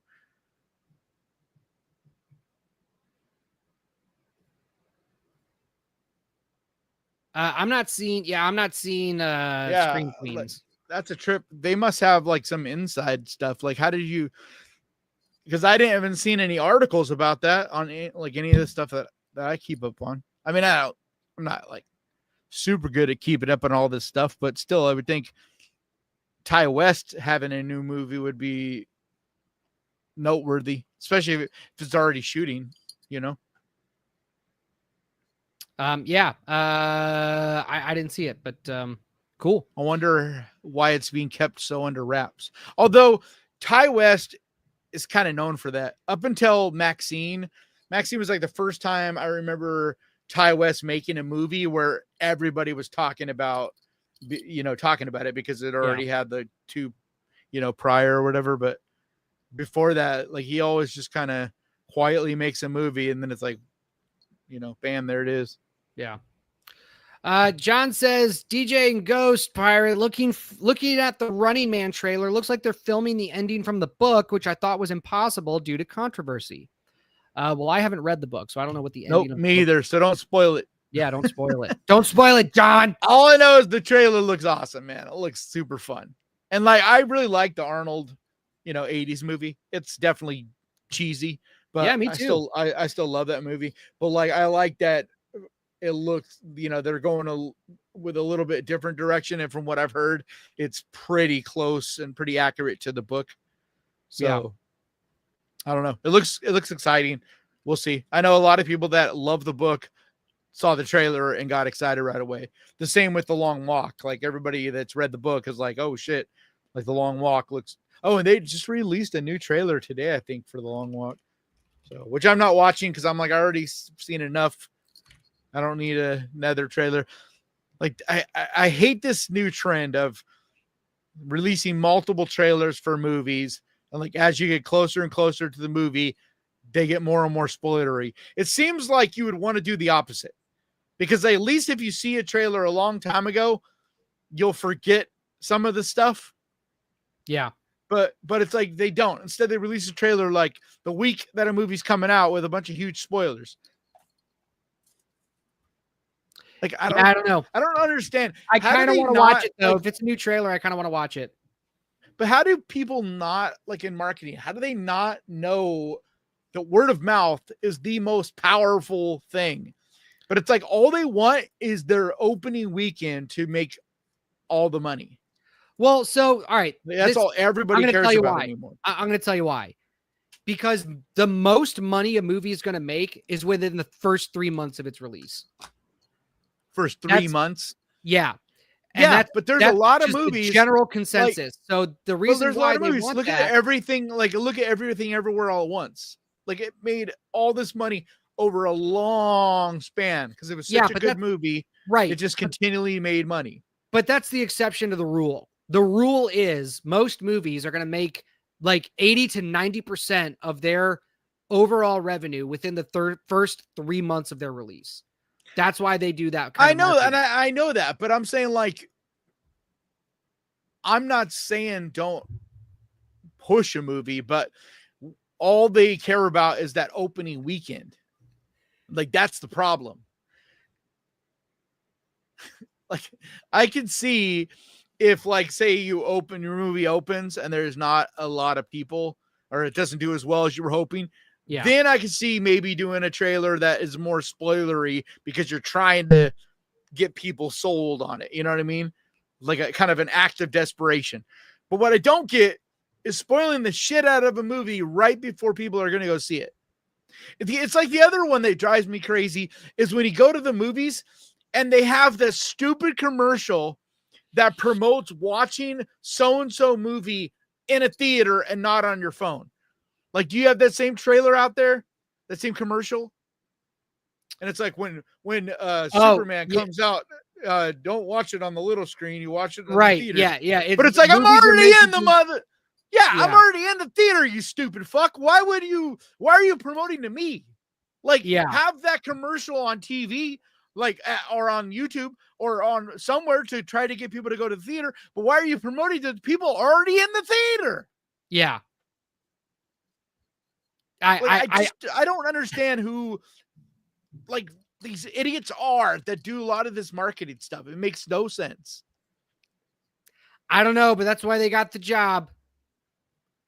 That's why they got the job. Some of this crazy shit started when everything was all about algorithms and all about doing like statistics and shit. You know what I mean? And like everybody, you know, like figuring out all these different weird algorithms. Like if so-and-so people hear about this at this time, they'll go do this. You know what I mean? The predictive shit. And I feel like some of that is the case, but I feel like sometimes in a lot of these cases they're using it, and it's kind of like in sports. We see that a lot with sports, and like you see it being way overused for a while, and now we're finally starting to see sports normalize again, and people are like, yeah, you can use that as a tool, but you also still got to know the game and know, you know, and have some, you know, some gut instincts and stuff too, and like you can't just go completely with numbers, you know. Mr. Wonderful, he says, I can spoil every movie. Why? Because they have no boobs. I know, dude. We have talk at all.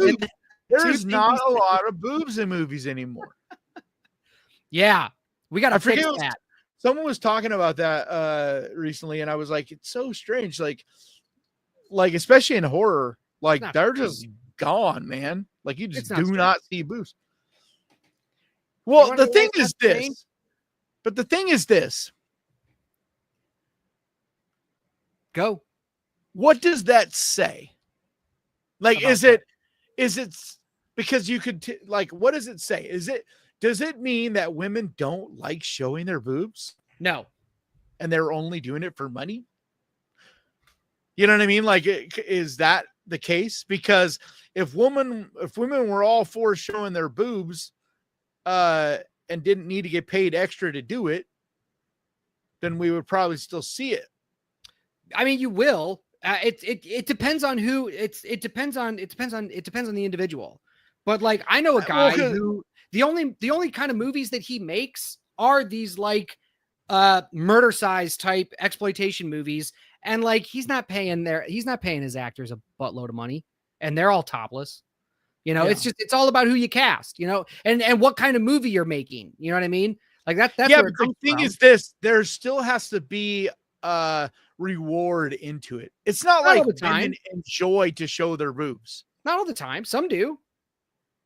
I'm not saying there aren't some that do, but like, I don't think for the most part, women are like, I want to show my boobs in your movie. So like, from what I know, the reason why women have done it for so long is because it's a way to, like, it's been said that basically, if you want to be anybody, you got to show your boobs. Like, I disagree with that. I think that's a meme. I'm not saying it's the case. I'm saying that is what it's been looked at for the longest time, like up until the early 2000s. That was just how it was. I've seen so many interviews with women where they're like, you have to do nudity at least once on screen to get ahead. Like, that's just, you have to. It's part of the gig. I think that's propaganda. Well, it is, but it's propaganda created by these piece of shit, like, producers. You know what I mean? Like, right. It's not like the women made it up. It's not like they came up with this on their own. Like, there's a reasoning for that. There's a reason why they all think that. And it's definitely changed since the Me Too movement. And like, I just wonder, as we get further and further away from the Me Too movement, and it starts to be more accepted to do whatever the fuck you want again or whatever, how we're going to see that develop. Because you're right. There are some women that actually are proud of their boobs and they're like into it. You know what I'm saying? Like, I know quite a few women that are like, they'll flash their boobs for anything. Like, you don't even barely got to ask them. Like, they're proud of them. They're like, there's lower cleavage all the time or whatever.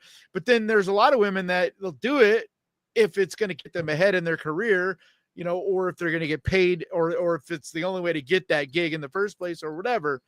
Yeah. So Diddy, I don't know. I just wonder how that's going to play out. Casey says no boobs in Hellgate. It's okay. I'll watch it anyway. Well, you got to watch it to find out. Yeah. We didn't say that though. You said that. Mr. Wonderful says, I agree with DJ. Thank you. What does he agree with you about? I don't know. Graham Cole says it is an absolute garbage movie. If you're 6 years old, and 28 years later is a joke, man. What are you talking about? I don't know. I understand the 28 years later part, but what is, for one, why do you got to write everything in caps? Why are you yelling? He's taking a page out of Vorpal's book. I'm only allowed to yell. But what is an absolute garbage movie? Oh, maybe Jurassic World? Casey says cats eat multiple times throughout the day. The only solution is a time feeder. And yeah, that's what my cat's on. He's on a timed feeder, but he apparently does not accept it. He's going to have to. See, I'm all for anything if a movie calls for it. Anything. Swinging dick. Like, I get irritated all the time when I hear these stupid guys being like, so I didn't need to see a fucking dick in that movie. Like, it ruined it for me. I'm like, dude, you fucking weirdo, man. Like, so what? Like, if it's needed in a movie, then show swinging dick, show vagina. Like, I thought it was brilliant in Candyman or Candyland. Yeah, Candyland, where the chick goes full like spread eagle for a second. And it's out of nowhere. It's super jarring. It's fucking brilliant. It's so good. But it's like, it's not voyeuristic. It's placed right in the movie. Like Sydney Sweeney, good example. She shows her boobs quite a bit. But yeah, and they're great. But it makes sense in the movie she's in. Yeah. Because, like, for instance, Immaculate, she didn't go full topless in Immaculate. She showed a little bit. You get a little bit through this wet, like, thing she's in when she gets baptized and stuff. But it wasn't like she did it. Like, she could have easily have just done it in the movie just to do it. Right. But she didn't. Whereas she does go full on in, that Thriller movie. I can't remember the name of it. Anyway, but it's called for. It makes sense. The whole plot is about this photographer guy that, takes pictures of all these naked women. It wouldn't make sense if all of a sudden she's the only one that won't get topless. You know what I mean? Yeah. So, like, it just needs to be called for. Sometimes it's a tonal thing where it's, like, it's not an art, like, it's not to be artsy or whatever, but it's about just setting a tone for a movie in general. Like, if it's like a hard rock metal kind of Philly movie and it's like, woo, boobs, But I do miss it in the slasher. Yeah, I think it's a staple for slashers. I think if you're gonna have a slasher for a certain type of slasher, not all slashers necessarily, but like, no, if you got but that definitely, like the young adult summertime slasher type of thing, the Friday the 13th did it. It's part of the fun of it, like there's something fun about that. Well, and I think a lot of women would even agree. That's the thing about this. Yes. I think most women, if I talk to them, they would say that they appreciate it too. Like, it's a fun thing. Now, it doesn't need to be like, what is it, Friday the 13th 4 or 5 that was done by a porn director, and it's like every woman in the movie, it was prerequisite, they had to be able to get they had to get topless, and there's just like nudity for no reason, like scenes where you're like, no one would ever take their top off right there for no fucking reason. Exploitation. Like, that's just stupid. It's just dumb. Like, and go watch a porn, I don't know. It's got its place, but well, in that movie, in the one I'm talking about, I think it's 5. It's either 4 or 5. Like, no, it's 4, right? Is it the one with? I don't remember. I mean, she's got the greatest some of the greatest boobs in movie history.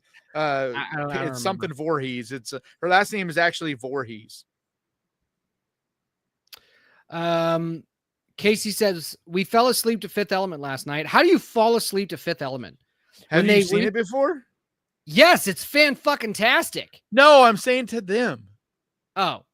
Because, like, I can see falling asleep to it if you'd already seen it before. When they recreate her body before the bandages, she's completely nude. Yeah, I know. I used to pause on that part sometimes. Dude, I had such a thing for Mila Jovovich. Like, I still think she's incredibly gorgeous, but yeah, then she opened her mouth. Big crush on her back in the day. What do you mean? I don't think she's a very good actor. Oh, well, yeah, she's not a great actor, but that's rude to say opens her mouth. Oh, shut up, Isn't the greatest actor. Sega says, I've never really jived with Sydney Sweeney's acting, the way that her mouth is always open, but yeah, she has great boobs. This is the part of the show. I don't agree with that at all. I think she's a very good actor. Really good actor. Like, she's getting better as time goes by. Like, that's what impresses me. I am always more impressed with an actor that it's not like out of the box, they're the greatest actor in the world, but you could tell that they care about the craft and they're working hard. Yeah, and she's gonna get better. Like, there's something said about that. Oh yeah, she's gonna go far beyond just being the hot girl of the moment. Trust me. Like, the fact that she's already making movies, producing them, writing them, directing them, like being involved in all the different processes with a movie, on top of the fact that she's also getting better and better at acting. Like, yeah, I put my money on her. Yeah. It's Friday the 13th 7 is the one I'm thinking of, I believe. Sega says this podcast should be called Horror and Boobs. We don't talk about boobs all the time. It's just when you guys bring it up. Believe it or not. Plus, who cares? The chat brings it up. We are 2 heterosexual men. What is wrong with us? Yeah, but we're also not a couple of boobs. Goons. There's nothing wrong. I'm just never afraid to talk about boobs. Like, I don't think there's anything wrong with it. I'm not afraid to talk about I'll talk about swinging dick too. But like, if we're getting memed in the chat about the show should be called Horror and Boobs, it's just like, it's like we bring it up all the time. Well, they can go ahead and call it that. Well, all right, we're changing the show name again. I don't care if that's what you want to call it. Otaku says ScarJo is under the skin, butt naked. In under the skin is butt naked. So you get to see Scarlett Johansson, ScarJo. But see, that's something that I also super appreciate, because as much as so many people wanted to see her nude, it's like she's finally naked in a movie, but it's a super artsy movie, and she looks about as bad as you can make her look. Like she's not, there's no, like she's not standing in a sexy way. She's not like trying to look like a sexual object. If anything, in that moment when you see it, it's just weird and uncomfortable. Like that is awesome to me. Like that's what I mean by nudity being used in the right ways. Like it is part of that movie. It's not just to be able to see Scarlett Johansson naked, because they never even promoted that movie or like that as why to see that movie. Is okay. Well, is there a wrong way to show nudity in art? That's what I was talking about with that other one. Where like, I don't think if you want to make a porn, just make a fucking porn. Well, yeah, but you can. Okay, so that's what I'm talking about. To your if you're like when you're using like make a good movie. Does it become porn? Make a good movie. The new nudity should just be like any other thing in your good movie, where it's a part of it. I'm talking about when you're just putting it in there to cover up your shitty movie. Otaku says 2 girls, 1 cup. The wrong way to use nudity. Yeah, dude, I saw this girl holding up. Have you guys seen that fucking picture? Like, I don't know if it's a real or not, but the chick's holding this big old I don't know, what do you call a big old sign up at a concert, and it says 2 girls, 1 cup is art. I was like, that is fucking awesome. That was so fun. Ugh. That fucking video got sprung on me. I was caught. Everybody. Oh God. I mean, I think most people weren't really prepared for it. I think because that was kind of the whole thing behind it. You. But I'm saying that's the whole thing back then behind it. It wasn't like, I think most people, it wasn't like we were like, oh, what? There's 2 chicks eating shit. Let's go watch it. It was more like, dude, you got to see this video. And you're like, oh, really? Okay, cool. Because that was in the era, especially when it was like kind of a new thing where we were all like constantly sharing these videos and like, whoa, what? Was that like 2011 that came out? Yeah, there was like a novelty to these homemade videos and stuff, and having a place to see them all and whatever. And it's not like someone's preparing you for what's going to happen. And even the way it's made, you're not really expecting what happens to happen. Right. B-Movie says, I heard a lot of actresses have fake nipples in most movies. They can. That is true. It's they have like prosthetic nipples over their own. Actually, there's a really funny scene. There's also doubles, body doubles. Yeah, there's body doubles. Thing. There's one of my favorite movies is Mallrats. Okay. Yeah. Like it's one of my favorites. And there's a scene in that movie where they go to a topless fortune teller and she has 3 nipples. And at the end of it, she like pulls one off and eats it. Like it's fake. And it cracks me up because it looks super real. I don't remember that. You don't remember that? No, I don't remember that. Yeah. They go to the flea market. And that's I remember them seeing the fortune teller, but for some reason I didn't remember the eating the nipple thing.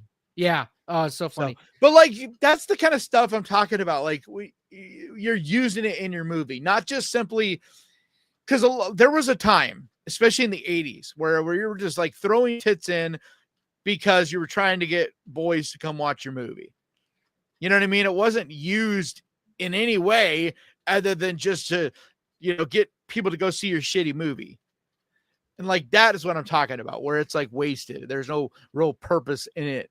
And it was part of the era. That was part of the era. And that's fine. I'm not judging anybody for what they did in that era, but I'm saying now, like in this era, I think they should start doing it. I think they should start doing it more. I do.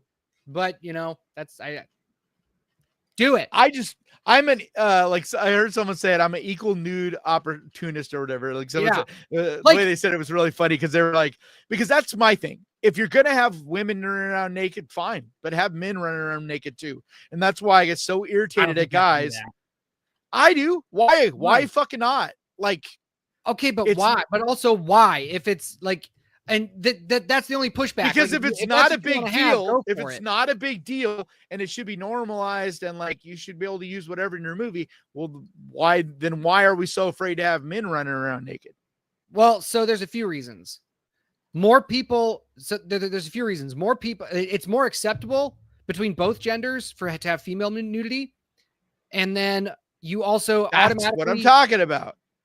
That's what I'm talking about. That's what needs to change. Like men's perspective on it needs to fucking change. That's what I'm talking about. I'm not saying as a filmmaker, like I get it business wise and as a filmmaker wise, like I get that. I'm saying that men need to change because that's what I'm talking about. We're like a movie, for instance, like Swallow. I think it's Swallow or Swallowed. Hold on. I want to say this right because it's a fantastic fucking movie. Casey says my dog is named Brody. That's awesome. Easy Agus says, is that why I love Night of the Demons? Yeah, probably. I mean, but plus Night of the Demons is a good movie. So Swallowed from 2022. It is all about gay men. So like all the characters in it are gay. Because that's just the story. It's not because it's trying to be gay, whatever. It's just all the characters in it are gay. It's crucial to the story, right? But when I talked about it and I recommended it on the channel, the main thing I got, like I understand or not understand, I don't agree with it, but I understood or at least expected pushback from guys being like, I don't watch a fucking movie with a bunch of gay guys in it. Like I understood that. I don't agree with it at all. I think men need to be more open-minded and whatever, but I expected that, right? What I didn't expect is how many guys were like, I don't care if it's got a bunch of gay guys in it, but I don't want to fucking see a bunch of dick. I'm like, dude, it's one of the most gnarly horror movies, some of the coolest body horror. It makes you so uncomfortable and your skin just crawls off your body in this fucking movie. I'd watch it. It is so good. But because of the dick, tons and tons of guys did not give this movie a chance. So like, I hate that. Like that drives me crazy.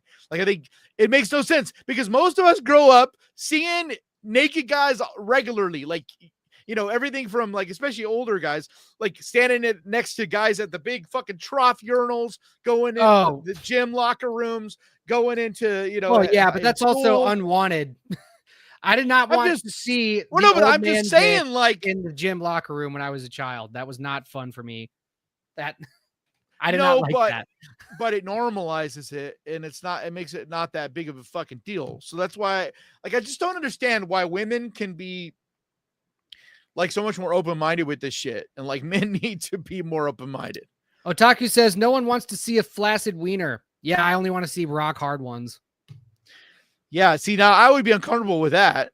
Like that's different. Like if I was standing there, you know, at a urinal and the dude next to me had a giant raging hard on, then I might get a little bit like, that's, I don't, dude, maybe it's just because I'm older now, but like you go to a gym and you're always going to see some really ugly, gross bodied guy with his fucking balls hanging down to his knees, strolling across the locker room. I mean, it's just like part of being a guy. It's like, if you could see that, and I don't go into gym locker rooms anymore. I won't go and see that and not ruin your day, but it's just a fucking naked person. Like we in general as a society need to get more comfortable with nudity, man. It's like, this prudishness of our society is just insane to me. Easy thinks this conversation is hilarious. I mean, it is. It's a conversation to have. I mean, like, you know, I think a lot of people go into nudity in film with like, what am I trying to say? Like, they like to think that that's like the whole point, which, you know, obviously isn't true. And hold on, say it, rewind. People that I mean, there's a lot of people that go into movies and when they see nudity, they're like, oh, they just, you know, they just made this so that they just made this movie so that, you know, this chick can get topless. And it's like, oh yeah, no, you know, especially depending on what the movie is. But I guess that's my angle that I was getting at though. Because it's like if you make a movie, it's about the movie, and then the nudity is a part of that, right? One of the pieces to that puzzle of your movie. I take issue with it being the other way around, because then that's porn. If it's a vehicle to have nudity, you know what I mean?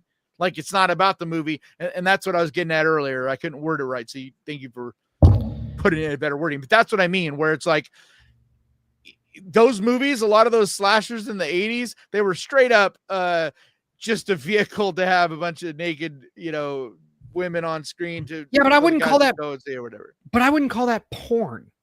No, it wasn't. But what I'm saying is you might as well just make a porn. Like, why bother with the resources to make a fucking movie if you're not going to make a movie? Like, make a movie.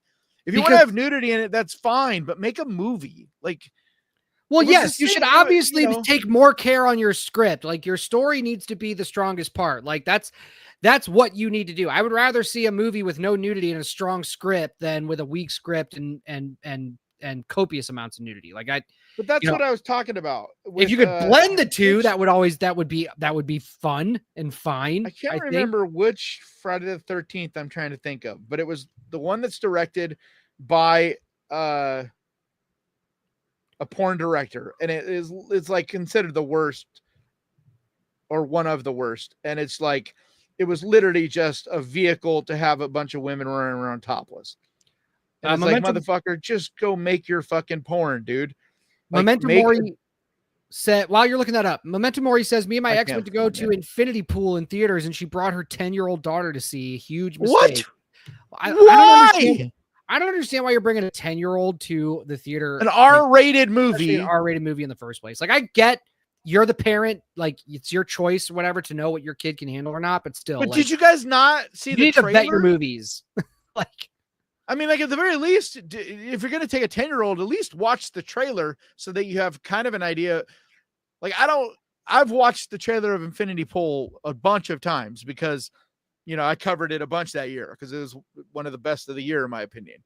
And like, there's nothing about that looks like, one, a 10-year-old is going to be interested in, and two, a 10-year-old should really see, because regardless of the nudity, which there's not even that much nudity, there's that one scene where there's kind of an orgy thing going on, but regardless of that, like, it's fucking twisted and warped and fucked up. Like, it's a Cronenberg movie.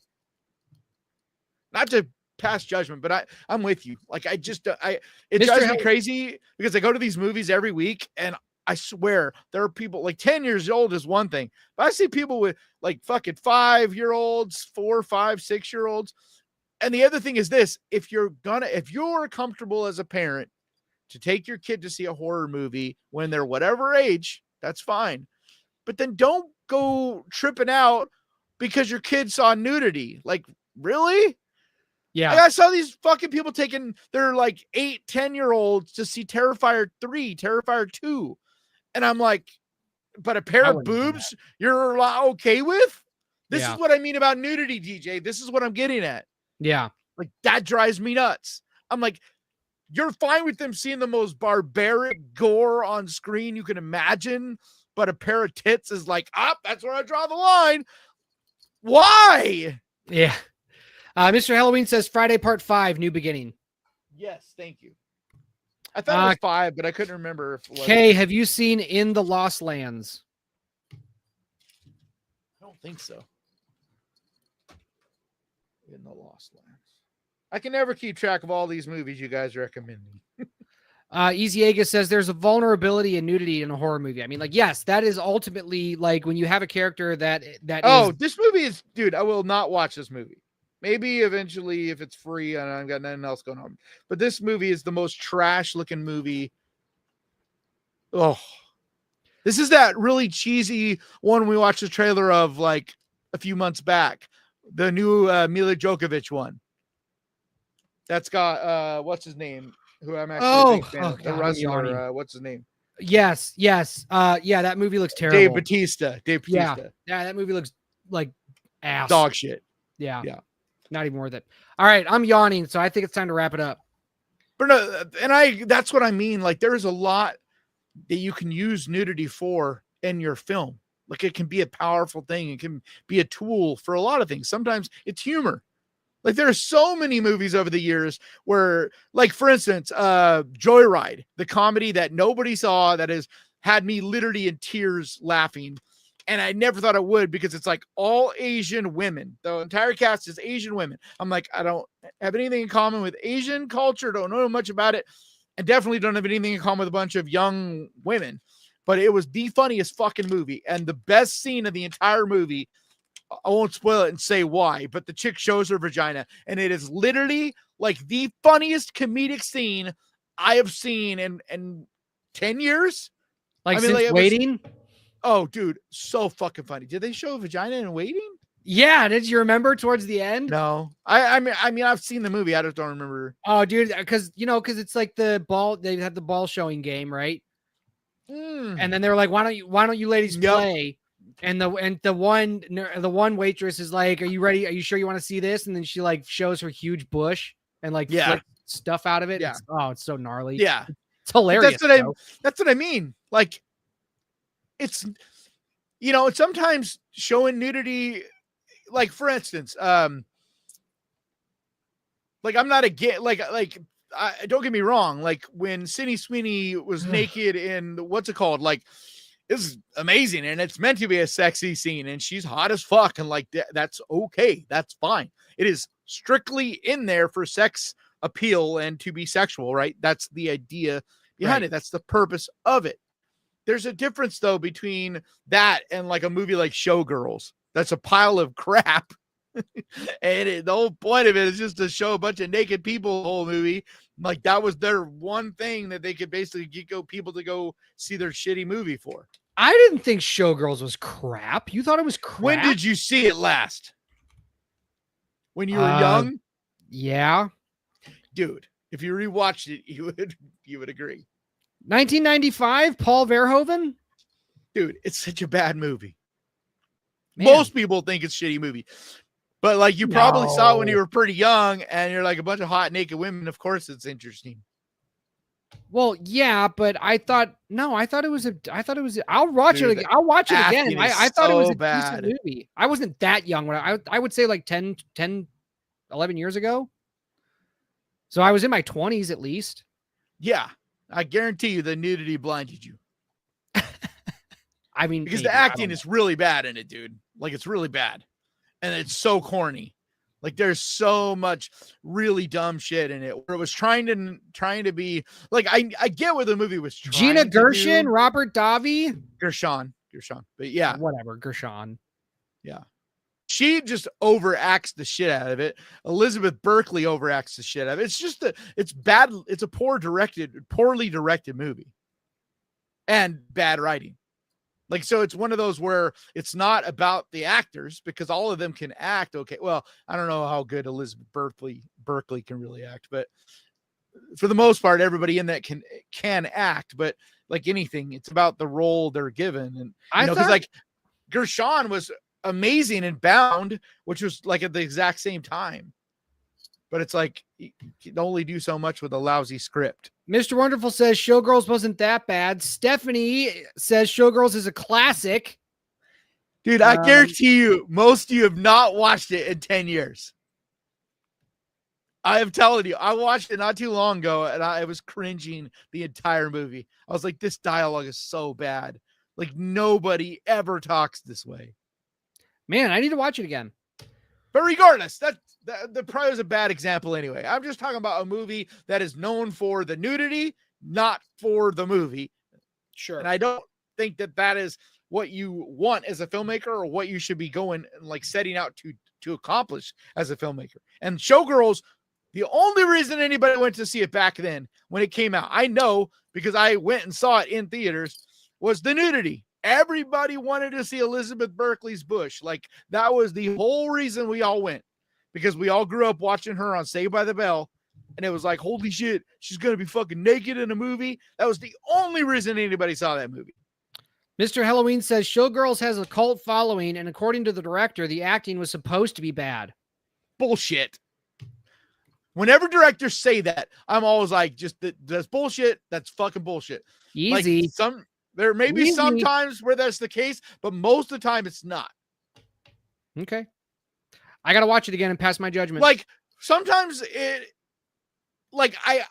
almost never the director's intention, and that's why I don't buy that.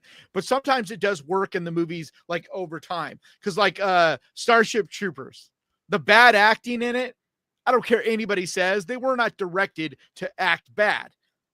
But it leads to the charm of it, and it helps make it a cult classic. Because there's some really cheesy, corny, like Michael Ironside, who I love, like some of his dialogue in that movie, like is so dumb, but it really adds to the charm of that movie overall. Isn't that Verhoeven? I closed IMDb. Did he do both those? Hold on. Oh, we got dead air. We can't have dead air. I was typing while you were looking stuff up, but I think we're gonna call it. Yeah, Paul Verhoeven. Did you say he did? Paul Verhoeven. Did you say he did? He did, dude. Holy shit, he did both those movies, Showgirls and Starship Troopers. But see, I just don't buy that, dude, because you can't tell me that same guy directed he's got other movies where the cast doesn't act bad. Like, why would you want them to act bad in Showgirls of all movies? I don't know. Same guy also did Basic Instinct. Yeah. He's not trying to, or he also did L. Like, he's not trying to get people to act bad. Like, I don't buy that for a second. Like, he could maybe get away with saying that for Starship Troopers because it's all meant to kind of have a corny comic book kind of weird vibe to it. So I could almost buy it for that movie, but not for Showgirls. That makes no sense for that type of movie. Like, why? Why would you want, like, I can't imagine ever a director being like, okay, I want you guys to act bad. I don't know, man. Maybe you're doing I gotta watch it again. Like a David Lynch, where you're wanting people, you could think of it as bad, but it's not. But where they have the stripped out emotion, like the way he directed his cast, that or the way I don't like the way he does it a lot of times, but M. Night Shyamalan, the way he directs his cast, where it comes off as bad acting. That could get in that, but that's not what I'm talking about with Showgirls. Yeah. All right. Well, that's going to do us. Like, dude, just go online and watch the scene where Gina Gershon takes the boyfriend guy into the strip club and to watch Elizabeth Berkley for the first time. Just watch that scene, that clip, and tell me that the movie is not the corniest fucking movie you've ever seen. Like, so corny. I will. All right. That's going to do us. I know I need to eat. Thanks everybody for watching and talking with us and chatting. We love you guys. It was great. Fun hangout. Jurassic Park Afterbirth sucked. And hopefully we'll be able to talk something good about I Know What You Did Last Summer. That's not next week. That will be the week after. Maybe we'll be able to talk about tomorrow, but a week from tomorrow. Superman is the only thing coming out tomorrow, and Skill House. I'm definitely going to take one for the team and go see Skill House for sure. So. All right, I might also do that. I think it's going to be really bad, but I don't care. I got nothing else to do. Yeah. So. All right. So anyway, that's it. So we will see y'all next week, next Wednesday, same time, 7 p.m. Eastern, 4 p.m. on the West Coast, whatever time it is over there on the other side of the pond. And we will see you next week, guys. Bye. Later, guys.